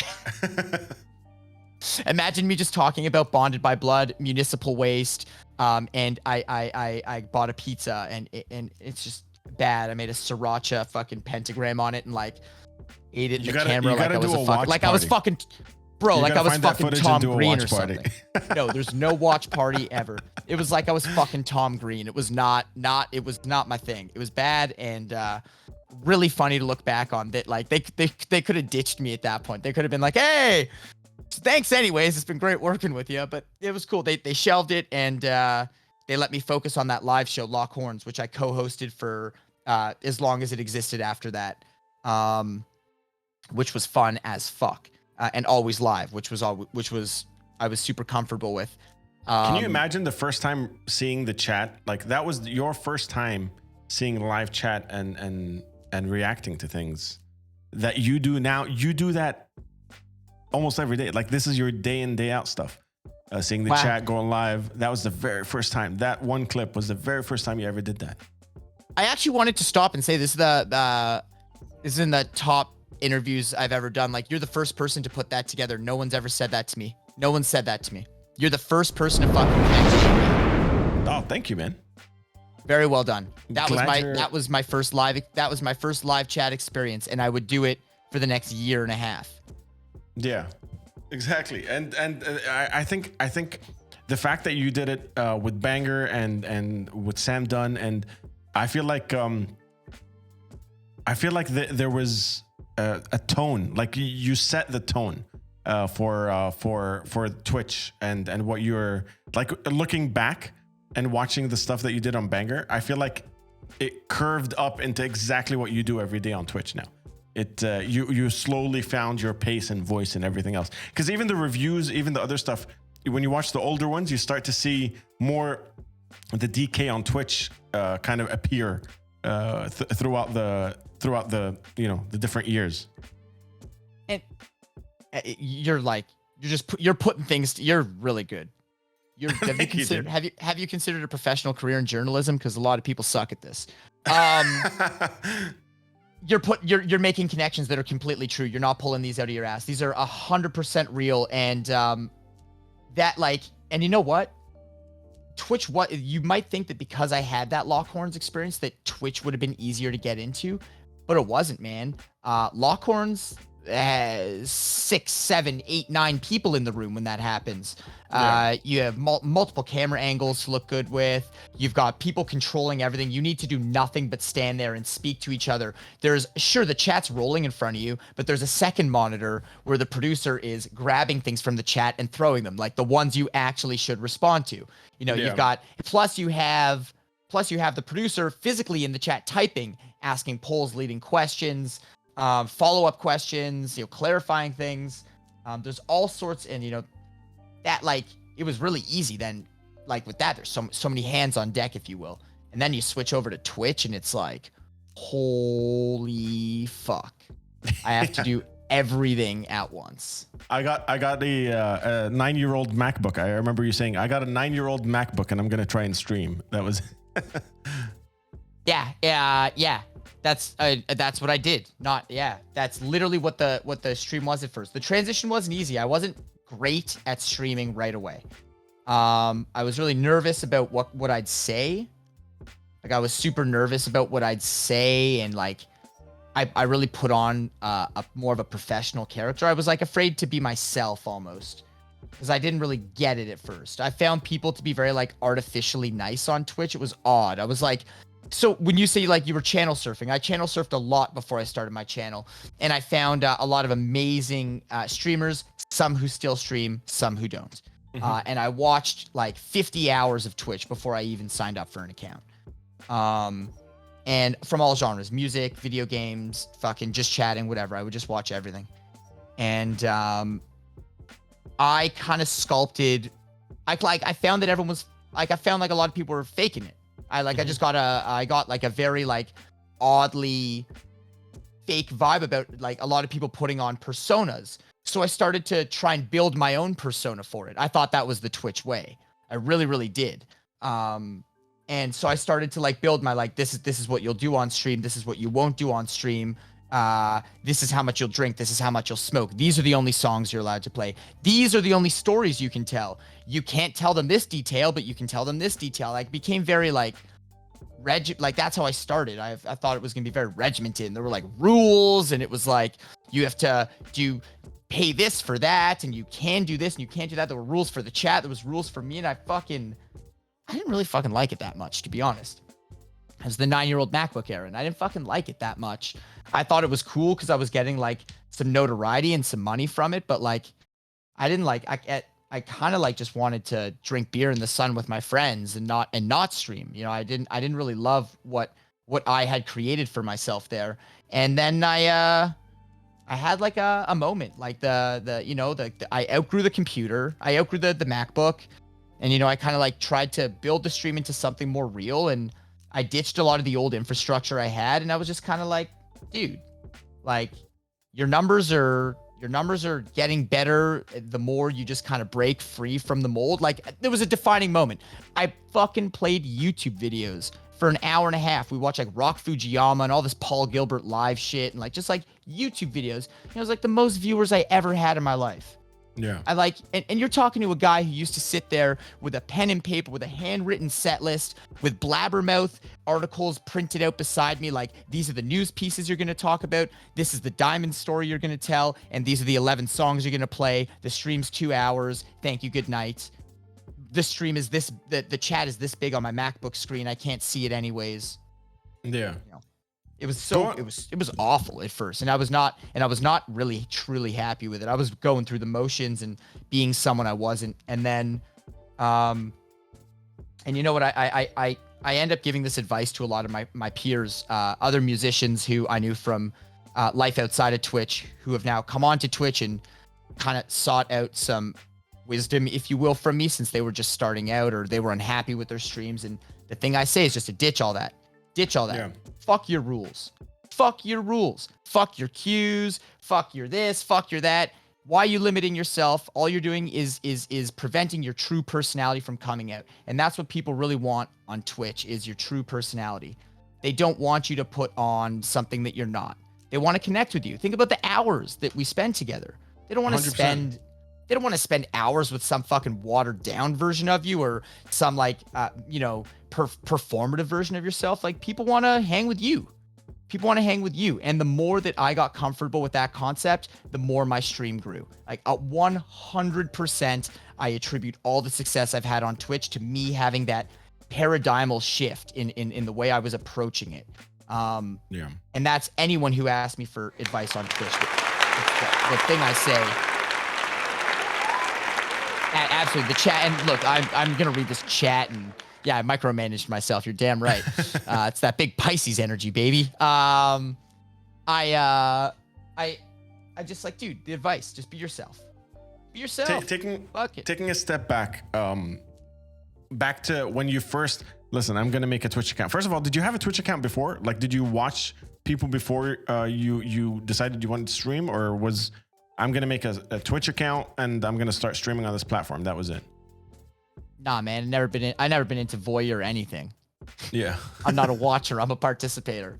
I'm not it's just not my thing. Like, I've never even chat rooms and stuff. Like, yeah, sure, I was addicted to like ICQ and MSN Messenger and shit when I was younger, but like, message boards and stuff, like I was never really into that culture as I got older. Like, only when I was really young and I had nothing to do. Once I discovered fucking live music and girls and fucking bars, it was like, yeah, whatever. Like, fuck message boards. Like, I'm good, bro. So what happened that made you go, look, there's this brand new platform outside of the pandemic. I know it started with the pandemic, but pandemic hit, everything's gone to shit. We'll talk about Exciter in just a bit. Who turned you on to Twitch? What happened? What was the thing that made Daniel Dekay just go, maybe I'll play guitar a little bit on this streaming platform? It was, so I was working at Banger, obviously, and Blaine, who goes by Metal Comedy on Twitch, which, of course, everyone should check out. He's one of the many people you should check out. He has been streaming for years, multiple years. It's always been a thing. He's been advertising it in all his Banger videos for years as well, but like, I never really checked it out. My first real experience, like being immersed in Twitch, was I'd be hanging out with Blaine, or we'd need to meet up. Like, he'd have my paychecks for me for Banger. There you go. Look at that. Wow, you see, this is what I mean, the pro shit. Like, how do you get that? Like, that's so pro. That's pro. I'll hook you up, bro. Yeah, hook it up, baby. So I would like, he'd be like, yeah, come over between 8 and 10. I'm streaming. And I'm like, oh, I don't want to come over if you're streaming. He's like, no, man, like my stream would love it. He's like, most of them watch Banger religiously. Like if you come over during my stream to like pick up your check and have a michelada, like it's going to be fine. Like no one's going to care. In fact, they're going to want to talk to you more than they talk to me because I talk to them every day. Yeah. And I'm like, okay, this sounds weird to me, but I'll do it. Did that 2 or 3 times. And I was like, cool, this is fun. I see what you're doing here. So I guess there was the idea of it existed in my mind and I'd seen what it looked like, but it wasn't until like the pandemic hit and I realized that I was losing my job. Not only losing all the shows that I booked, I was about to have the busiest year of my life. I was about to quit my day job and just say fuck it all and go on tour with Exciter for 150 shows, and it all got taken away from me. And in my head, I had already mentally left my day job, so there's when I lost no it going all, back after that. Yeah, it was like a fucking double whammy, man. It was like, oh shit, what am I gonna do? Like, what the fuck am I gonna do? And obviously this idea of streaming was always in my head because Blaine had been, you gotta try fucking Twitch. You gotta try Twitch. Like I never wanted to, but it existed in my head. And then I have this amazing friend named Jeffrey whom I worked with at my day job many years ago. We worked. He doesn't work there anymore. We worked together, and he was always like straight up. I kind of rag on him for a bit. Like he was always like my biggest fan. Like he was more interested in what I would do than I was. Like he'd be, like we'd be at work and he'd be like talking about the things that I was doing. And I'm like, who the fuck cares? Like what? He's like, no, man, like those are the best friends, dude, because then they remind you that the shit you're doing is fucking cool. Bro, he'd come to the Diamond shows on Halloween, the big event shows. He'd come to see fucking Exciter on New Year's Eve. He'd come to all my shit I do. He'd watch my video. Like he was like my biggest fanboy and like also my coworker and friend. It was crazy. Like Jeff has always been a huge supporter of me. And he's like fucking nerdy as shit. He's like a super self-proclaimed nerdy Asian computer guy. And he's like, if DK is gonna do anything Twitch related or computer related, I got to be the guy to get him there. So he like literally came over and helped me build my first like Frankenstein rig with like my 9-year-old MacBook and then a bunch of things that he owned, like an interface and like my first ever keyboard. I'm like, what the fuck is this? He's like, you plug it in, it's a keyboard. I'm like, oh, sick. I don't have to like type on the laptop. No more trackpads. No more. Yeah, no more dude, mice. He got me a mice and everything. It was awesome. Like he fucking just like kind of forced me to do it. Just like he was like, hey, I know you're always talking about this, you great big stoner, but I'm going to come over and like, you're going to do it and you're going to go live. And like, he like came here and would sit live during my streams too. He'd sit here during like a 5-hour stream and like, I'd like order dumplings. Like I'd order like fucking 3 dozen dumplings and like some fucking case of beer and like just put like an ounce of weed on the table and be like, you really want to do this? And he'd be like, I want to do this. He'd sit there and like, just like hype me up during commercial breaks. I guess it was crazy.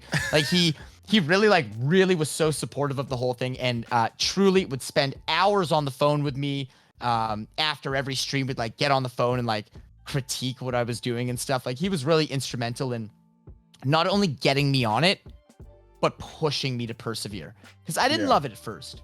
Like I loved, like once the initial shock of like, oh my God, I'm able to play guitar on the internet and people think it's cool and they want to give me money. Like once I got over that initial shock of it, I was like, dude, this is a lot. This is taxing.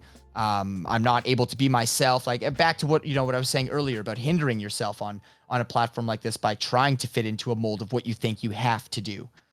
That was the issue. It's what I thought I had to do. And once I broke free from that, oh baby, the channel got much healthier. It felt like a less toxic place. It felt like it had exponential growth.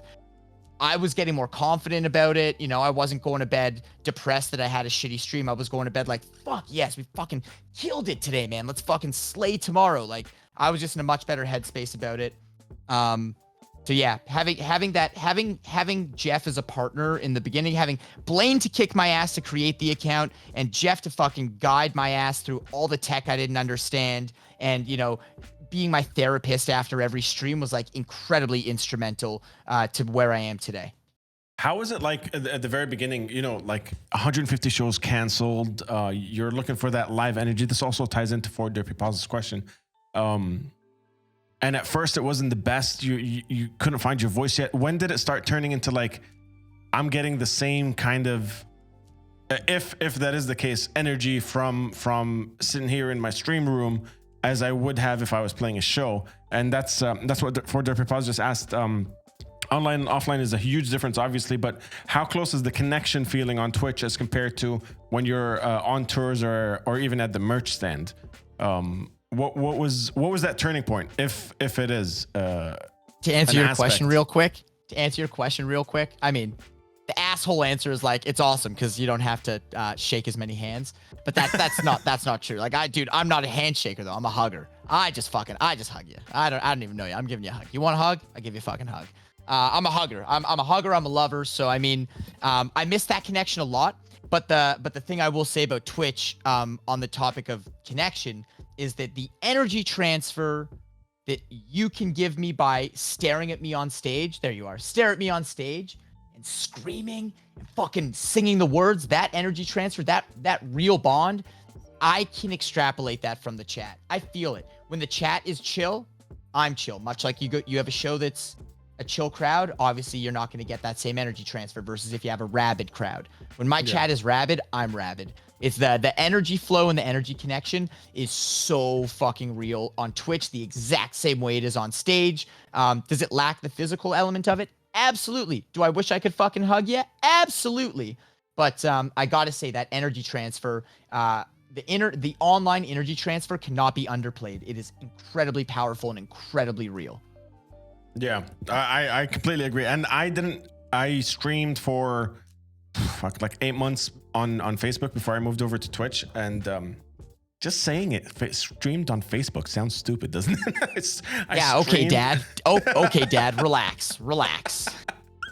It was me and the guys that were complaining about the masks. That were the only streamers on Twitch at the time, but on Facebook at the time. But when I moved over to Twitch and like you were saying that, like I could vibe the energy, and especially with like the shit that we started pulling off with the claps and the fire and all that different shit. It's almost there. It's you could like I suck at math. Inversely proportional. What the fuck? Transpose, is that the word? I don't know you know what I'm saying. It's there. It's almost there. Like it's you can equate it. That's the word I was looking for.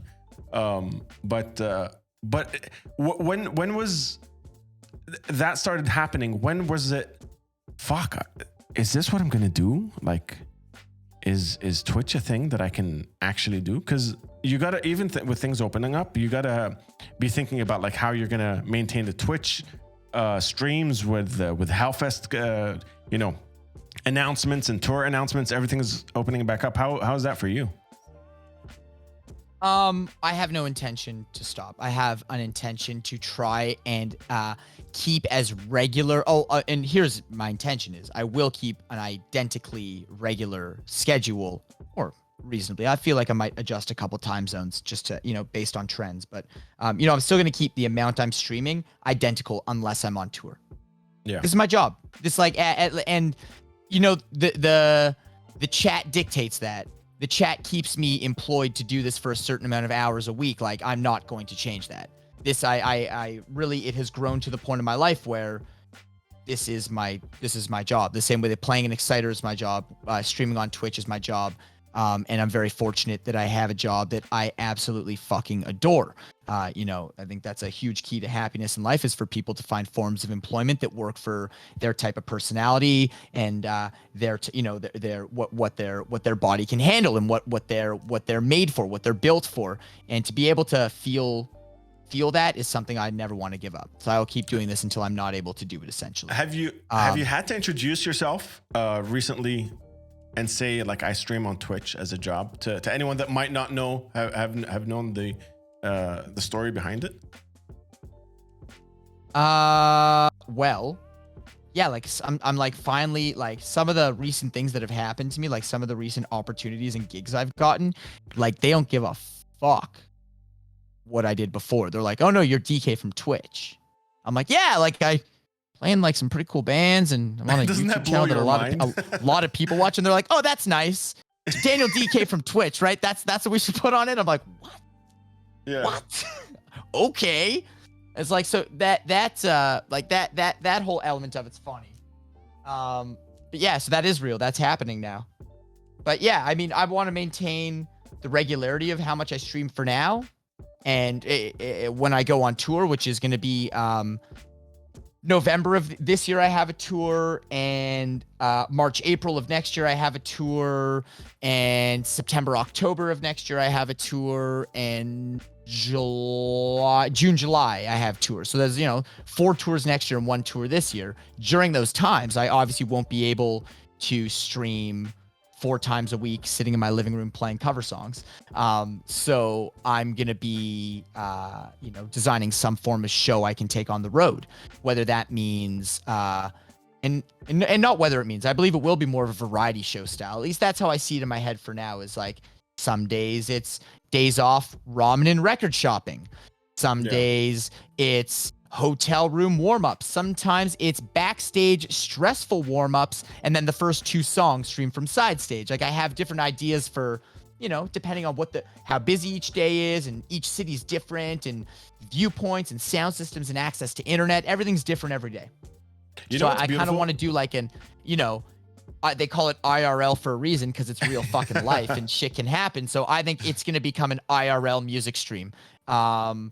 I do still plan on booking my days off as full, and I'll review. I haven't really told anyone this. I don't mind, because this is just like literally the people watching this are the people that matter. It's the Twitch homies. It's I want to do days off, like specifically I can book. I'll know when my days off are. You'll have like a week's notice, and it'll be like, this time slot is going to be our stream from a hotel room. Yeah.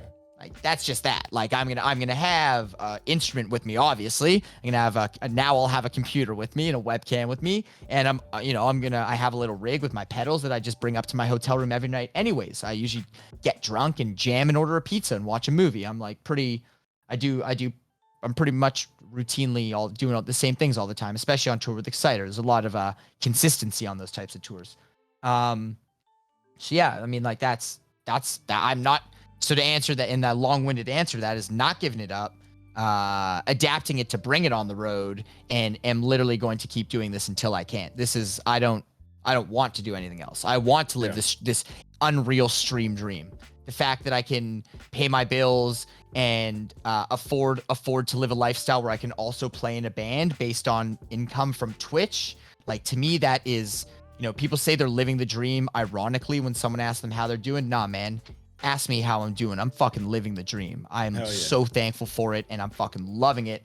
And I don't want to do anything else. This is it. I love this. One of the most beautiful things, I think, with your story specifically, but also just seeing everyone that's kind of funneled from the pandemic into like the live streaming and figuring themselves out and doing the either the Patreon or the Twitch subs and the direct consumer to content creator kind of transaction that happens, is your stream is a combination of every single thing you've gone through, from the charisma, the way you play guitar, everything, the way you talk to chat. It's the entire journey that we've spoken about up until now. And I think seeing that on the road, like now that you have access to the live streams and you have the DK army already ready to tune in, I think that will create like an insane dynamic that we haven't seen ever before. Like up until when everything starts opening up, I don't think we've had the behind the scenes DVDs. We've had some people posting on Instagram from time to time, but the way Twitch allowed you to directly communicate with everyone in the army, and now taking them physically with you on the road, I think it's going to be fucking crazy. I'm very stoked to see that. I'm really, really stoked to see that. Yeah, I'm like super stoked for the people who don't like. Tons of people watch a stream and don't even realize I play in a band. It's hilarious. I like to me, because that's the thing is you have to understand. Like up until fucking a year ago, for me to get anything in life, any credit in anything, I was like I had to sell them on. I was this person from a band, and it's like every interview I ever did, every opportunity I ever got, any special treatment I ever got, any fucking guest list, any bullshit. It was like, oh, that's like DK from Diemonds or DK from Exciter. Now for that to be like almost, I don't want to say irrelevant because it's not, but to be like starting to get recognized for something else is like really fucking my head, because it's been like the same. I've been the same person for so long. I've always been in Diemonds. That's just who I am. So now it like people who are meeting me for the first time and like they just like I guess follow me on the internet and they like don't really know me. They're like, oh, you're a Twitch streamer, and I'm like still hearing that it fucks with my head, man. It's like crazy to me. But you are so I guess yeah, like it has to come on the road. You're absolutely right. It has to come on the road. And that road would be primarily with Exciter for now, at least. I think I heard you say that back in the Banger TV days, you reviewed or either interviewed Exciter way back before anything happened with you guys, before you joined the band. No, go on. I just what's that movie with fucking Marky Mark where he Rockstar? Is there a Rockstar moment where you're a fan of the band? I know they're huge in the hometown. You guys have obviously seen them around and stuff like that. And then a couple of years later, you're in the band. Tell me that story, because I haven't heard that one before. Next song's about a girl who tore my heart out and put it in a bloody blender. Yeah, check this out. Dude, Banger takes me on the 70,000 tons of metal cruise. So yeah, so that's the thing with Bangers. We figure out, as we discussed earlier, to tie this back to that old story, we figured out that I suck at on-camera scripted stuff. And even now, it's not what I'm most comfortable with at all. I hate it. I fucking hate scripted stuff. I'm a live person. So we figured out, fuck that. DK's the interview guy. He interviews the artist. He's a musician. He fucking connects with them. He can run a conversation. He's the interview guy. So there was like some money in the budget that year, and they sent me to fucking 70,000 tons of metal to do like 30 artist interviews. That was the Bangover, right? No. That's way predates Bangover. This is like straight up going just with the purpose of filming as many interviews with his, because there's like 65 very focused metal bands on that. 3, 2, 1, blast of Cobra with the goddamn 8 months. Sorry you haven't been around too much. Stay gold, peeps. Cheers. Hey, Cobra, it's always a pleasure to see you. Thank you so much for the 8 months. We're here on Unmuted Show for those just coming in. We are talking to Adnan of Sven Gali. And we were just talking about... See? I fucking love it. See, that's exactly why they sent you to that fucking 70,000 tons of metal, because you could just turn that on in the drop of a hat. So we fucking go to the cruise, and I interview a million artists. What was the story? I forgot where I was going, because I was pretending to be you for a minute. Exciter, how it all started with. Oh yeah. So they send me on the 70,000 tons of metal to interview all these artists. And one of them is the reunited 3-piece original members of Exciter. And I'm like, yo, this is going to be, and also Annihilator was on the boat. So I was going to do, and there was another Canadian band on the boat too. I'm trying to remember who it was. There was a third large scale Canadian band on the boat. So I was like, and from the old guard as well. So I was going to be like, dude, like, let's get Jeff Waters, Dan Beeler. Fuck, why can't I remember who the other band was? It was perfect. Could have been Razor. It could have been Dave Carlo or something. I'm like, let's get these guys in a hot tub and we'll do like a maple metal hangout. Like this video would be, it was sick. But it didn't happen, and I got my interview schedule. I had this grand idea, and then I got my interview schedule, and it was like, you're interviewing 30 bands. You haven't heard of 20 of them. Good luck. Yeah. And I'm like, okay. Like you had to give me every symphonic metal band I've never heard of. Perfect. I'm like fucking like researching all this bullshit, shitty Wi-Fi. Anyways, the trials and tribs of fucking interviewing 30 bands in 4 days and losing your voice. But my first interview was set to be Exciter. I was so excited. And that one was easy for me. They gave me 30 minutes and I had like 30 minutes of questions. Like if they were too long with their answers, I wasn't going to be able to fit in all my questions. I was like fucking ready to go. Hey, look, you're so good with the vids, man.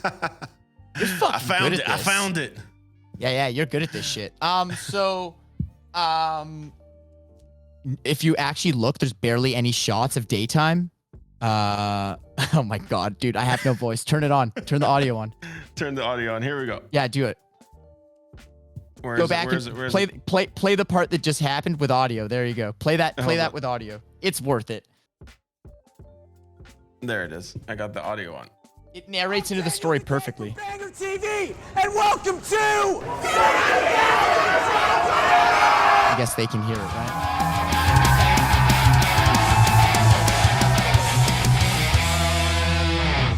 It's Hangover Sunday. My throat is completely thrashed from 4 days of partying. We are here. Literally had no voice. Still gonna do my best. For real. Absolutely. Like I wasn't making that up. I lost my voice. One of my favorites. German. We're done with this. I've narrated the point. Turn me off. It's awkward. I lost my voice. I was just like, that's how intense it was. But anyways, the first interview was set to be Exciter. And I was super excited. Original lineup. Hung out with Dan the night before in the casino and just catching up and fucking smoked some hash and fucking watched some bands together. Like it was really good. Like I know those guys from hometown. They are literal hometown heroes. And I was like, hey, I'm interviewing you guys in the morning. Like I'm gonna interview like you and John in the morning. And he's like, that's sick. And then I'm like, it's gonna be a really good interview. Dan, I'm gonna give you a great interview. He's like, sick. And so we get there and it's my first interview and we really were not warmed up yet. They put us in an awkward room.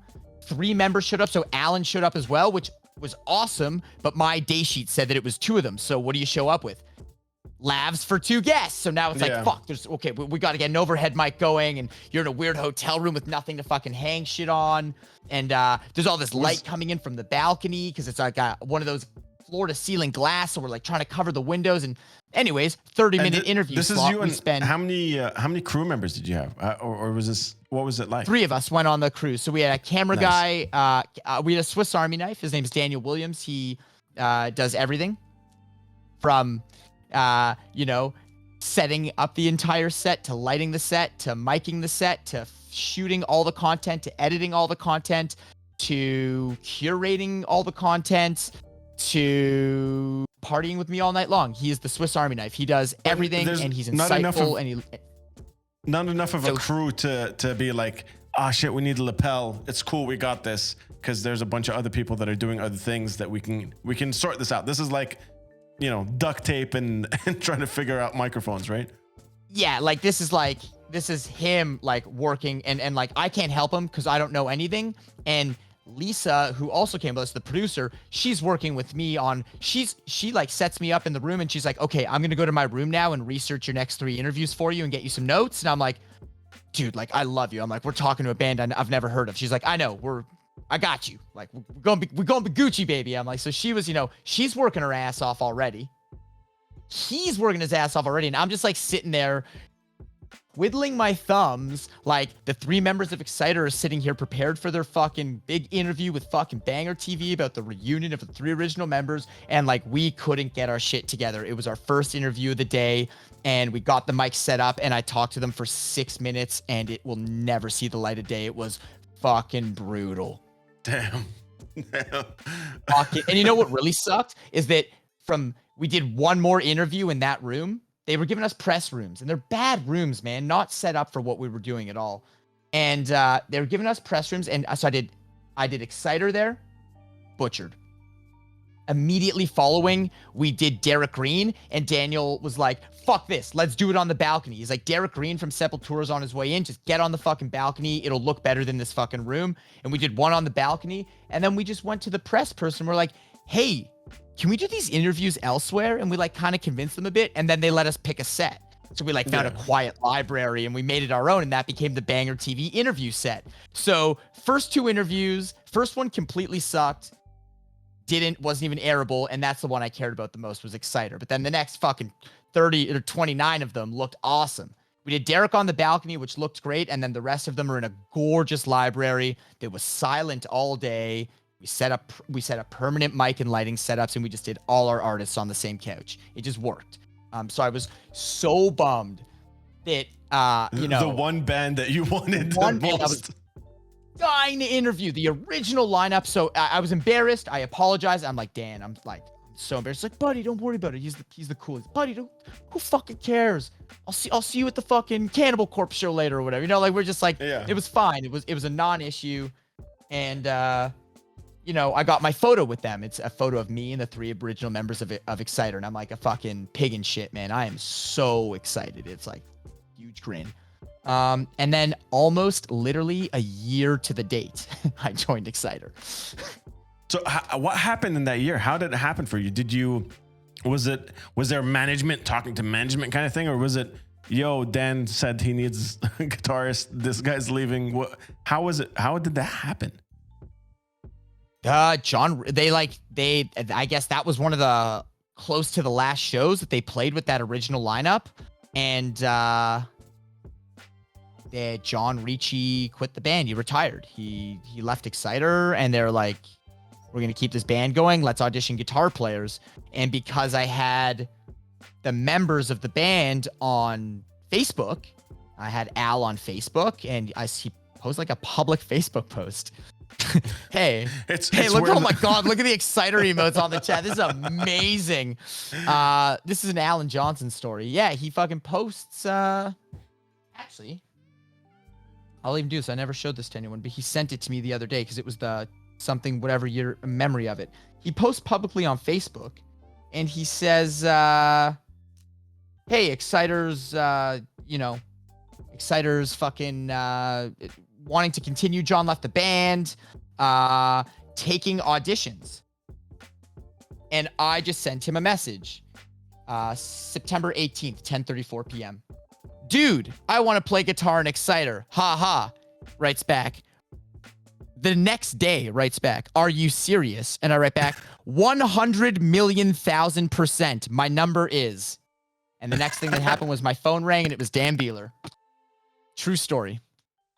That was the entirety of the exchange. That was it. And then you were on your way 100,000,000%. Here's my phone number. I made up an imaginary number to show my enthusiasm, and gave them my phone number. And Dan called me, and we talked for like 3.5 hours. And it was funny. At first, we were like, maybe I'm not the right guy for Exciter. He talked about starting up his solo band again. He's like, maybe we'll get someone for Exciter. And he's like, but I'd love to do a record with you. Like, if I do Beeler again, like, I want you to play guitar. Like, I'd love, like, one day we'll do something together. Like, I love you, buddy. And I'm like, I love you too, Dan. And then the next day, was age a big difference? I mean, it is a big difference, but what was it? Was it an element? What was the like? Maybe I'm too young. Maybe they're too old. Was any of that part of the process? Only after I said yes. So we had that conversation, and like we discussed, we shot the shit about a couple ideas. Then the next day he called me. He's like, there's other people who want to audition, but I don't care. He's like, if you want in, you're in. I'm like, no audition? He's like, these are the 14 songs. Come rehearse it. If it's a train wreck, it's a train wreck. But otherwise, our next show's in 2 weeks. Like, damn. Okay. So 2 weeks. 2 weeks from a Facebook post, you were on stage. About 2 weeks from a Facebook post, you were on stage with Exciter. Yeah, essentially. I was like down in the we rehearsed. Dude, like my first time playing with them was even like less than 2. No, you know what? Actually, because I came for 2 weekends. Yeah, like 2 weeks after my first time ever playing with them. So in turn, my audition, I was on stage with them playing with Razor and Power Trip and like 8 million other awesome bands in Houston, Texas. This is a video from Germany. I play this one on my stream all the time because it's a good shot full set. But this is from Osnabrück. Yeah, Osnabrück at the Bastard Club, which is a cool spot. And it's like 8 million degrees at this show. In the second song, I pick up my beer to take a sip, and you like basically see me spit it out because it went from ice cold to piss warm in 2 songs. But see, that's why my reference. I know it's more of a tongue-in-cheek reference, but that like rock star thing, like the guys you've looked up to, the band that you've been a fan of, and you tried to interview them and it didn't work out properly. You're on stage with these fuckers, and now you're saying we when you talk about Exciter, like, oh, we played this show. What was your state of mind in that transition from they, them, and look at the band that I look up to we just played a show? That transition, that's a very important difference, I think, when it comes to like the acceptance of exactly, I'm accepting being in this band. Yeah. And I don't think the rock star comparison's corny at all, because I literally have used it in conversations before. Like, I actually used to say it on stage every night. It's like, which I stopped doing because it got a little cheesy. But yeah, they let me introduce Heavy Metal Maniac, which was like our first show. Like, my job was to introduce Heavy Metal Maniac. Not only that, they let me, dude, like, that's the thing you don't understand. Like, when did it switch from we, me, us? From my first phone call with Dan Beeler before I was in the band. Yeah. He told me that the problem with playing in a band for 40 years, God, man, he's so fucking wise. He talked about too many cooks in the kitchen, and not having proper equal bonds between each person. Like, if we're 3 people, we're like 33 and a third responsible for the relationship. Like, no one, like, there can't be a ringleader that holds everyone together. Everyone has to pull their 1/3 of the weight in maintaining a brotherhood in the band, or it doesn't work. He's like, DK, I've been in a fucking band for 45 years. You're in, and you're an equal brother with us, and this is our band, and this is the final chapter of Exciter. This is how we end the band. There's no guitar player after you. This is you, me, and Al. This is us, and this is our band. And like, that was my earliest conversations with him. It was like before I even fucking rehearsed, he made it clear that they weren't looking for someone who was just gonna futz around with them and fucking do some shows and fuck off and say fuck these. He always says, he's like, I don't even why you're playing with us fucking dinosaurs. Like, he's like, you know what? He's like, I don't want someone who's just gonna fuck off and you know, take us for what we're worth and you know, piss off after a year. It's like, you know, you're with us, like, this is the final chapter, and we want you to be a part of it, and we want you to feel like an even part of the brotherhood and an even part of the team. So it literally felt like that since day one. From the very first day that I announced I was an Exciter, yeah, it's shocking. Obviously, it's like, holy fuck, I'm in a band I literally grew up with posters on my wall of, and like, I had, you know, Violence and Force is actually one of the first vinyl records I owned. The first Black and Blue album, the Maiden Live record, Violence and Force, and it's so true. It's so random, but there's a reason why. And Fistful of Metal. And the reason why they're all heavy records, and then the first Black and Blue album, is because it was my dad's records, and I stole all the coolest, heaviest metal ones from his huge collection, and also the Black and Blue one because I was obsessed with Tommy Thayer because he was in Kiss. It's the only reason Black and Blue is in there. Yeah, they treated me like an equal from the beginning. So it was never like, dude, my first show, they let me like tell stories on stage, and I was allowed to introduce 3 songs that night and have a guitar solo. And yeah, there's the super fans who won't let me take a pen anywhere near their records, but like a lot of people at the merch booth that night, our first show was a huge sold out show. Tons of people at the merch booth that night asking me to sign copies of records that I'd had my whole life. And I said no to everyone. And some people are like, okay, cool, and don't care and walk away. And then some of them are like, no, you're in the band, you're who I saw. I want you to sign my copy of Heavy Metal Maniac. And I'm just like, this is so fucking weird. Older than you were. Yeah, way older than I was, dude. Yeah. Fuck, man. You asked about age and I mean, it never was an issue. They always treat me like a brother, but I always get a kick out of saying that my youngest bandmate is 32 years older than me. Yeah. And you turned 30 this year as well. That's one of those Yes, milestones. sir. Everything comes full force. Like turning 30, the stable Twitch stuff, Exciter, a whole bunch of shit. Going through the pandemic during your 30th. Like there's gonna be, if I had some weed, I'd smoke it. But like if we get spacey a little bit, there's there must be something. Oh yeah, you can't. Go to ties jail it or all something. together. Yeah, man, not even jail, dude. They deport you here. They just kick you out of the country. You can't come back. Ever? You're blacklisted. What about 5 years from now? What if you're like, hey, I want to come back 5 years from now? Nope. You're I thought blacklisted. Dubai's supposed to be hella progressive. Let's go, baby. Can I come over there? Can I come over there and lobby for marijuana for you? Dude, I would love that, but I would want you to come back. You would. That's the, Yeah, that's the you would only not. thing. You would not advise to do that. I need to come back with both bands. We need to have an Exciter and a Diamond show in Dubai. That's another thing we have to talk about because I've already started the petitions. I've already started the pitching. When things open up, we already have a couple of people that are super interested in seeing both bands, different promoters and stuff that are super excited to bring you guys over. And I can't fucking wait for that to happen. I genuinely can't fucking wait. Dude, if we can book a Diamond show in Dubai, I can guarantee you it'll be the only show of Diamonds that year. Or if it isn't, it'll be like one of 3 Diamond shows in the entire year. So, I will 100% bring that band out of half retirement hiatus. I will bring the band to Dubai if you can make that happen. That would be so sick. That would be so sick. And then with Exciter, we can tie. It'll be even easier because if the band's already a quarter of the way across the world, it's a lot cheaper to get the other halfway across the world. 100%. And I was speaking of getting spacey. I just wanted to point out that just like you on a Facebook post just went all out. Told the guy from Exciter, from a huge band, yo, Dan, I want to play for your band. The same way I jumped in your chat, said hello from Dubai. You're like, yo, man, let's fucking start a project. The leaps of faith, I think, is the thing that strung all this stuff together.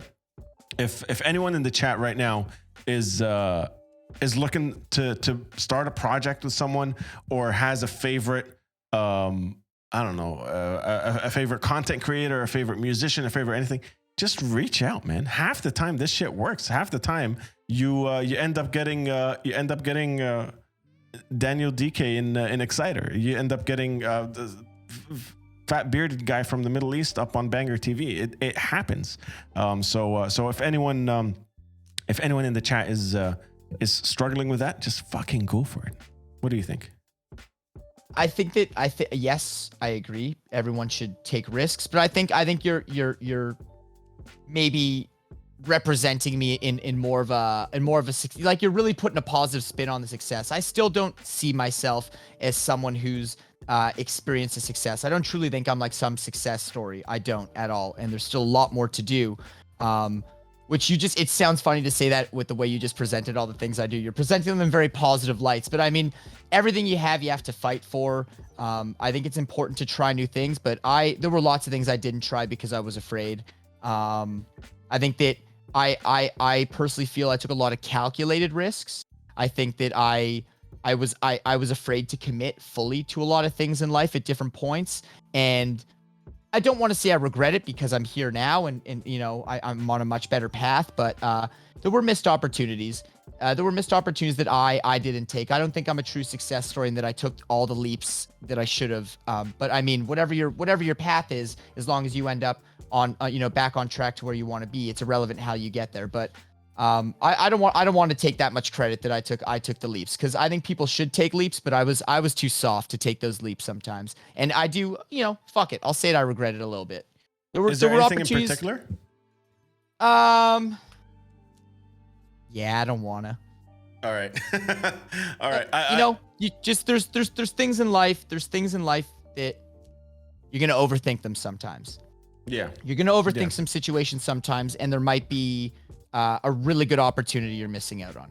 a really good opportunity that you're missing out on that you won't realize till much later in life when you grow. But you know, so I advocate what you say, that everyone should take leaps and take, you know, blind leaps of faith. I totally love that shit. If it's your own art and it's something you're passionate about, odds are that you're passionate about it for a reason. It's that your body was built to do it. It's what your brain is wired well to do. It's what your spirit, your mind, your body, your soul, it's all gonna fucking click and you're gonna feel great about yourself. And I wish I'd realized that earlier in life. That's how I want to sum that up. I wish I'd realized that earlier in life, because I could have been happier earlier. Fuck yeah. Well, I feel very very tied to that, because I've done some shit in my life that I thought was the right thing to do, just because of perception and society and the way you're supposed to do things. And then when I started thinking for myself for a little bit, I started doing things, like you said, with calculated risk, like, because I didn't want to go all in, because they might be right. Like, these guys in the background, the family and the society and everything might be right at some point, that I dip my toe in and come back out. But it was things like the tribe, the community that we were growing on Twitch, and having conversations with people like yourself and things like that, where I realized a lot of the time, even if you take a leap of faith and fuck it up, it's most of the time it's 100% better than not trying at all. You would learn shit along the way falling than not trying at all. Which I think is a message I like to show people. Don't go jumping off fucking bridges, you guys. But try shit. I feel like a lot of people get too scared and too pent up to just try something for the very first time. I know, it's like sometimes it's, but there's the reasons why you can't. Like, sometimes it's fucking money, or sometimes it's a relationship, or sometimes it's, you know, where you're at in life, or your employment, or, you know, like, I feel because I've been there and I've said no to things I should have said yes to. But now, like, I know it's easier said than done, but I like to try and now adopt the philosophy of say yes now, figure out how later. Yeah. It's like, I don't advise it for everyone. You have to be a certain type of insane person to pull it off, but like, yeah, like, fuck it. Like, absolutely just fuck it and do it. Say yes. Say yes. Say yes. Just say yes, you guys. Just say yes, baby. It's like, if it feels right for you, like, and you even a part of you thinks that you should take that opportunity, then you should just say yes and figure it out later. I know, and it might be disastrous, and literally it might be disastrous on what you're doing in life, and could fuck up other plans at the time. But like, if your heart's telling you to say yes, just fucking say yes and figure it out later. 100%. And yeah, this ties in perfectly to I like to wind down with this question. It always gets very, very fucking interesting responses. So I'm even going to cut the background music here. Oh, wow. If you had a time machine. Oh boy. And you were able to go back to young Daniel, getting into AC/DC and Kiss, and tell young Daniel anything you want. 30-year-old Daniel comes back from the future. Little DK, I want to tell you something. What would you tell your younger self?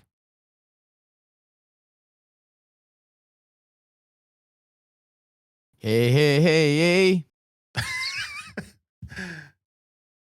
Smoke weed every day. Little 11-year-old Daniel, just be like, smoke weed every day. Do the Dr. Dre. Yeah, but I'd do it in that fashion. I'd have to present it, to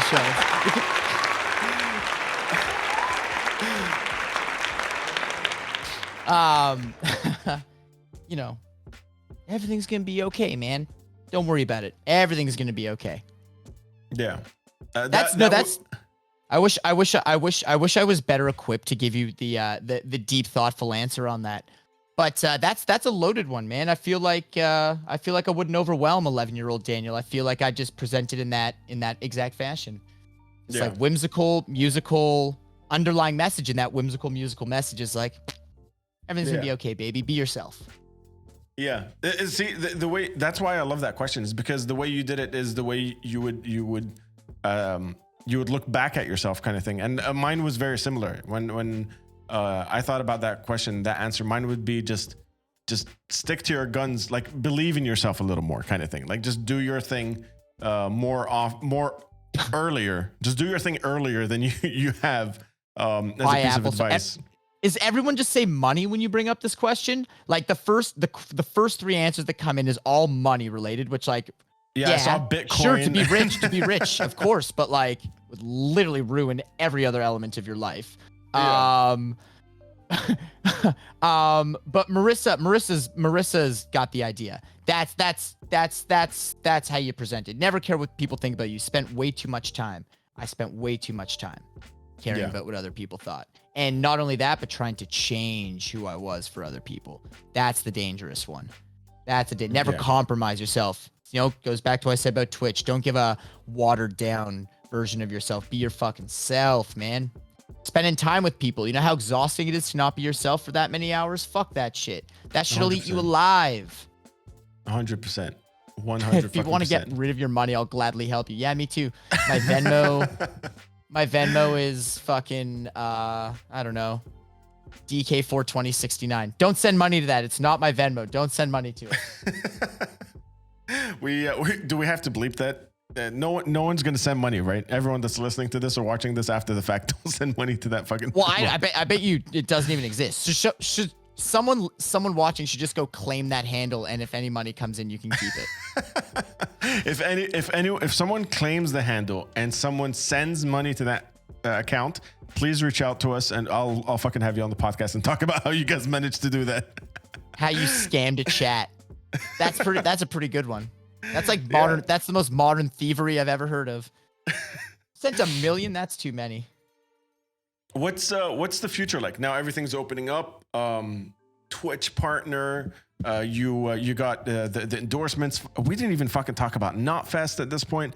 You're hosting Knotfest TV on Twitch. There's so many things happening. What's the future like? You should see my closet. How many hats I have in it? It's unfucking believable. It's insane. Yeah. That one's okay. So that ties back to what you said earlier when you're like asking about people knowing you from doing something else. Like that's one of the things. Like Knotfest reached out to me via what I do on Twitch. It was like the first time I was like, yeah, like sick. I'd be like, I'd love to do this, like, you know, and I was like trying to plug my bands with them, and they're like, oh, like that's cool. Like you're real great on Twitch. I'm like, yeah, fuck, it's crazy. Like it's like the Knotfest thing was like organically my first opportunity, like my first like employment opportunity where someone wanted to give me a job based on what they saw on Twitch. I was like, that was crazy. Yeah, and not a small name. Fucking Knotfest came knocking at that door. Yeah, totally. For everybody asking what Nutfest is, it's Knotfest. It's like it's the Traveling Slipknot Roadshow that has revamped their online presence to like Super include. From Hell. Yeah, he's fucking around. That's our resident guy. Oh no, I knew he was joking, but I was using it as an opportunity to just like plug them hard. So they've revamped their entire online presence to include like an incredible like a news site and engaging social media content. It's like a much more than a music festival. It's a one-stop shop now for, you know, heavy metal content and news. And they're on Twitch, and they have like a hell of a variety of programming on Twitch, 40 hours a week, Monday through Friday. Like it's unreal. And I have one show on there every Wednesday at 5 p.m. Pacific and 8 p.m. Oh, it's tomorrow. I have Scotty Carstairs from Fallujah on tomorrow. Fucking probably one of the best guitar players in the game. He's gonna be on the show tomorrow night, and it's going to be really fun. We're going to do some really fun shit. So I do that every Wednesday. It's called Defender of the Riff. And I give like 2-hour guitar-based interviews. We'll stop. We tell stories. We play songs that relate to those stories. It's cool. Come on by. Very fucking cool. So what outside of that, what's the future looking like for you? What are you looking forward to in the next, you know, we've had a weird fucking, it's been over 12 months, but we've had a weird 15, 16 months. What's the next batch looking like for you? well, looks like I'm finally going to be playing some shows this year. Looks like I might be appearing without either of my bands. That's what I mean. Like another Twitch-based opportunity. I might go play in a Twitch supergroup at Willietown. That's the word on the street. Shit. I'm going down to Willietown in Ohio. What is that? September. So I'm gonna be there for that. It's gonna be sick. I don't actually know if it's in September. I think I just made that up. But Exciter's supposed to have some European dates at the end of the year. There's a place called Willietown. Yeah, music festivals. The guys from Glowstick Willie. Yeah, Manic, we're gleaming tomorrow, baby. Don't say plug hard. Belphegor would be all over it. Yeah, Belphegor, we had to add a chat command where anytime he says daddy, Stream Elements yells at him. Because he just calls everyone daddy. Something happened with daddy earlier, and I meant to say, yeah, daddy. Yeah, see, he said being weird. yes, daddy. Yeah, it happened earlier. It happened earlier. There was a while on Twitch where they wanted me to make Daddy DK merch, and I was like, Are okay, you guys. moist? Well, I wasn't before. So gonna be hopefully playing some shows at the end of this year. That's still the tours, I guess, still to be seen as the dust settles from Download Pilot. I think that's gonna be like the defining, like the precedent, if you will. If that, Yeah. you know, if Yeah. if everything's chill with that in a couple weeks, then I think that you're gonna see a lot of other European tours getting announced. Hell yeah. Including actually fucking like 5:30 this morning, I got like a text from one of my friends from Poland who drives tour buses in Europe, and he's like working his first tour, texting me while he's on a 20-hour drive. I'm like, dude, how long? He's like, 20 hours. I'm on my way to the tour. I'm like, dude, you're fucked. Go to bed.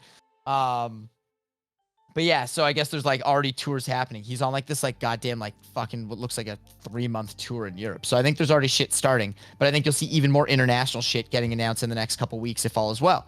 So Exciter should be on one of those at the end of the year. I plan to bring the stream on tour with me for that.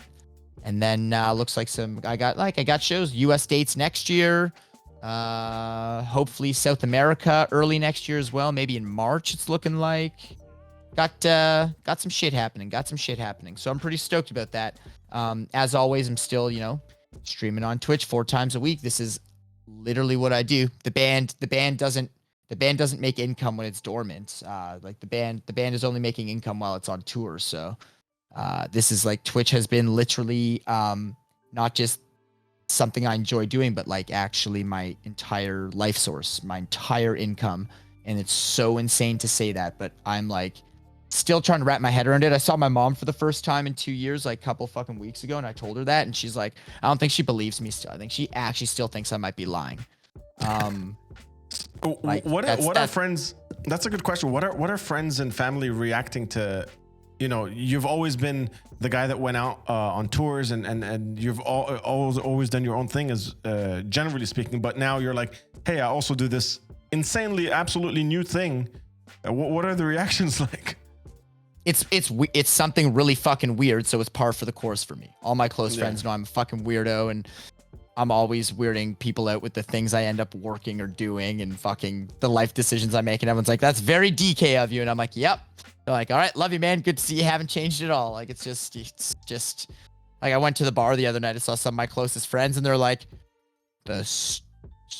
Twitch? Yeah. And I'm like, yeah. They're like, the gaming you stuff? like it? I'm like, you're like, you like it? And I'm like, yeah. And they're like, and it pays your bills? And I'm like, yeah. And they're like, sick. Want to smoke some weed? I'm like, yeah, all right, let's go. And it was like just everything. Yeah. The people who know me, they get it. I'm always kind of doing something against the grain or something interesting within the realm of the music industry. So this is, kind of shocking at first, but I've fully embraced it as just part of the trajectory of whatever trip I'm on, man.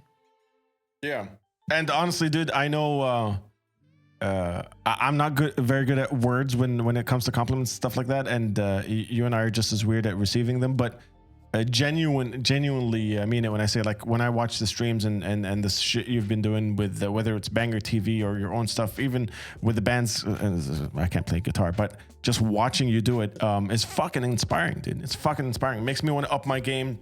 It makes me want to venture out into different things. The way you have all these different streams going on at the same time is fucking ridiculous. It's what it is. It's pretty fucking sick. It's really, really sick. And thanks, man. I can't wait to see where it goes. You've been very complimentary with the way you present everything, and like you give me a lot more credit than Stu here. I really want to reiterate that, like, specifically with the Twitch thing, it's just that I'm being myself, and the chat dictates the rest. This community that, I mean, I'm providing the space to hang, but at the end of the day, they're the ones showing up. They're the ones 100%. Interacting with each other. They're the ones interacting with each other and me on stream and off stream within this Discord community. Yeah. Like that's the hardest part to explain to people, is the Discord. They're like, wait, you spend 35 to 40 hours a week on camera, and then they also want to watch movies on Tuesday nights, and I tried to explain talk about Megadeth more than you already do, and it's like, yeah, bro. But I tried to explain it to I saw my dad not too long ago, and he was like, what the fuck? So what is this Twitch thing? What do you do? And I tried to explain Discord, and I pulled out my phone and showed him, and he's like, pet pictures? Like, we have a channel. I was like, what? You're just sharing pictures of your fucking cats with people on the internet? Like, what do you do on this? I'm like, no, you don't get it. It's a community, bro. 100%. And at the end of the day, that is Twitch equals community. You can't do it without one. Literally, you know, some people have the most confident answer, like, if I wasn't doing this, I'd be doing this. I don't fucking know what I would have done this year. Yeah. Not a fucking clue. The money I would have received from unemployment in Canada would not have paid my rent and my groceries. It was like, I had a shit ass fucking job that I hated. You know, I had all these show books. Like, it just goes to show how fast something can change. Like, I was so confident walking into that summer. I was playing every major European festival. Exciter was going to have their busiest year since 1986. It was going to be insane. And, what? And I've never gotten to do that shit before. It's going to be all firsts for me. Like, us touring on that scale. Like, I've never fucking done that. Van touring for life. Just the last 2 years with Exciter has been like the first bit of comfort. And like, even that, it hasn't been this intense yet. It was about to get really intense. We're about to, you know, release new music, and it was like a whole rebirth of everything. And, you know, there was all these plans, and it was just like, nope. Yeah. So that was crazy. So I'm serious. Without Twitch, I would have been fucked. And I was fucked for the first little bit too. I didn't get on Twitch until May. First couple months were fucking dark around here, bud.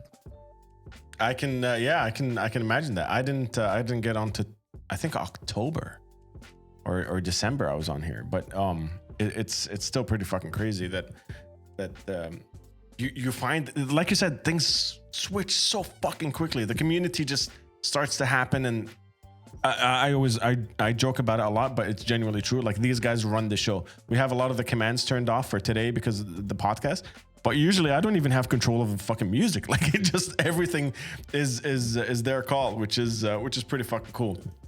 But I didn't get it in. I didn't get Twitch until January from Denmark. See, we have skips. It's up to skip 109. That's from yesterday's stream because everyone wanted to skip the songs. We had a love to hate stream, metal love to hate stream.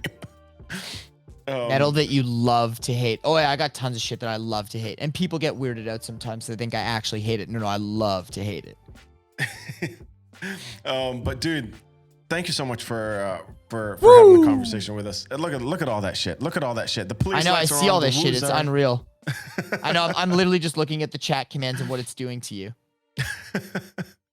And these are the ones that are allowed on the podcast. The ones that we turn off are pretty crazy. Wow. Wow. There you go. But thank you for hanging out with us, man. It's been a pleasure getting to know you a little better and getting to run through that fucking journey. It's one hell of a journey. Like you said, there's 1,000 hats in that cupboard behind you, I guess. I know, and I look like shit in all of them. That's the problem. I fucking hate headgear. But yeah, man, this is is fucking awesome. It's been this is episode 3 of season 2. Season 1 has 100 episodes. If you guys like what you hear, if you guys like rock and metal shit, hit that follow button if you haven't already. And yeah, we'll be doing a lot more of this stuff. And I have a couple more guests lined up, and we need a part 2 once things pop off and you're on the road again. We're gonna do a quick part 2, catching up with Daniel Dekay.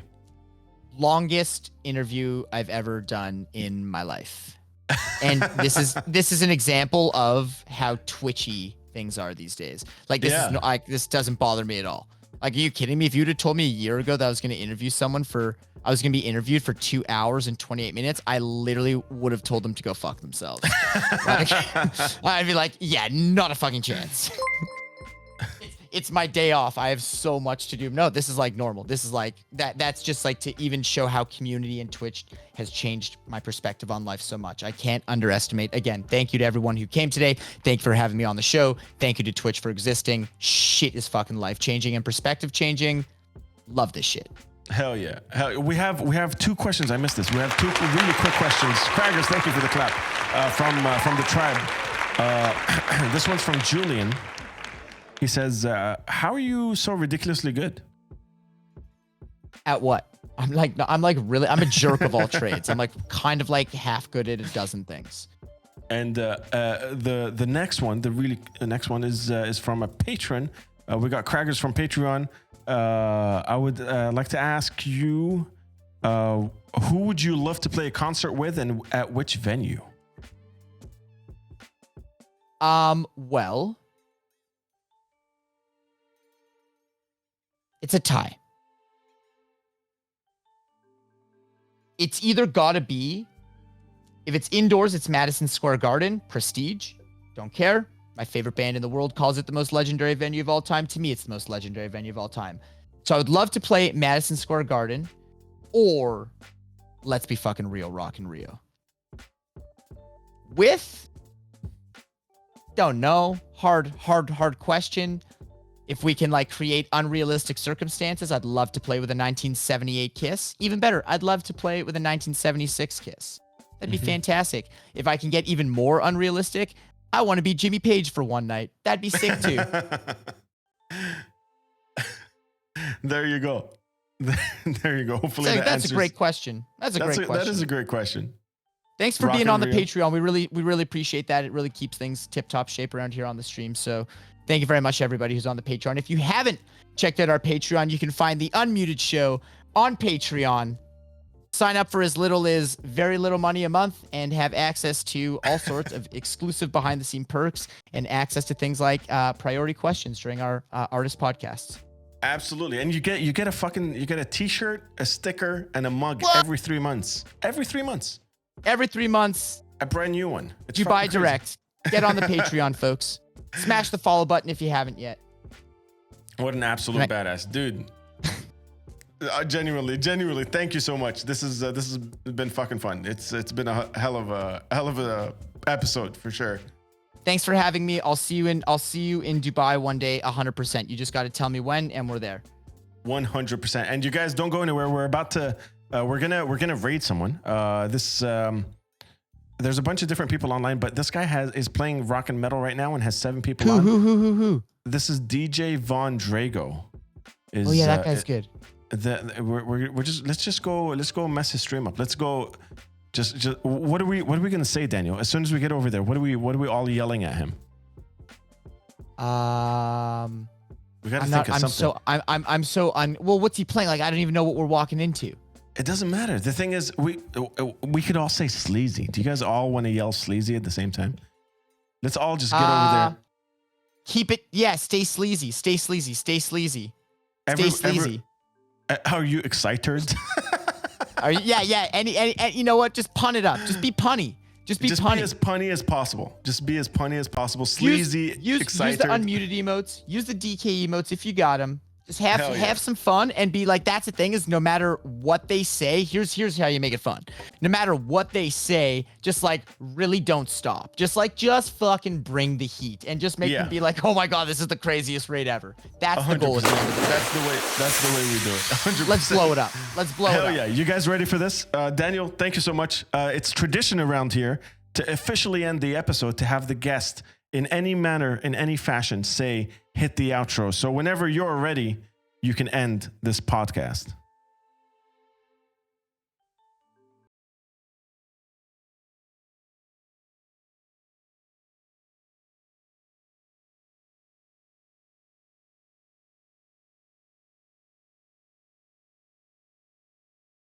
Hit the outro. Welcome to the show.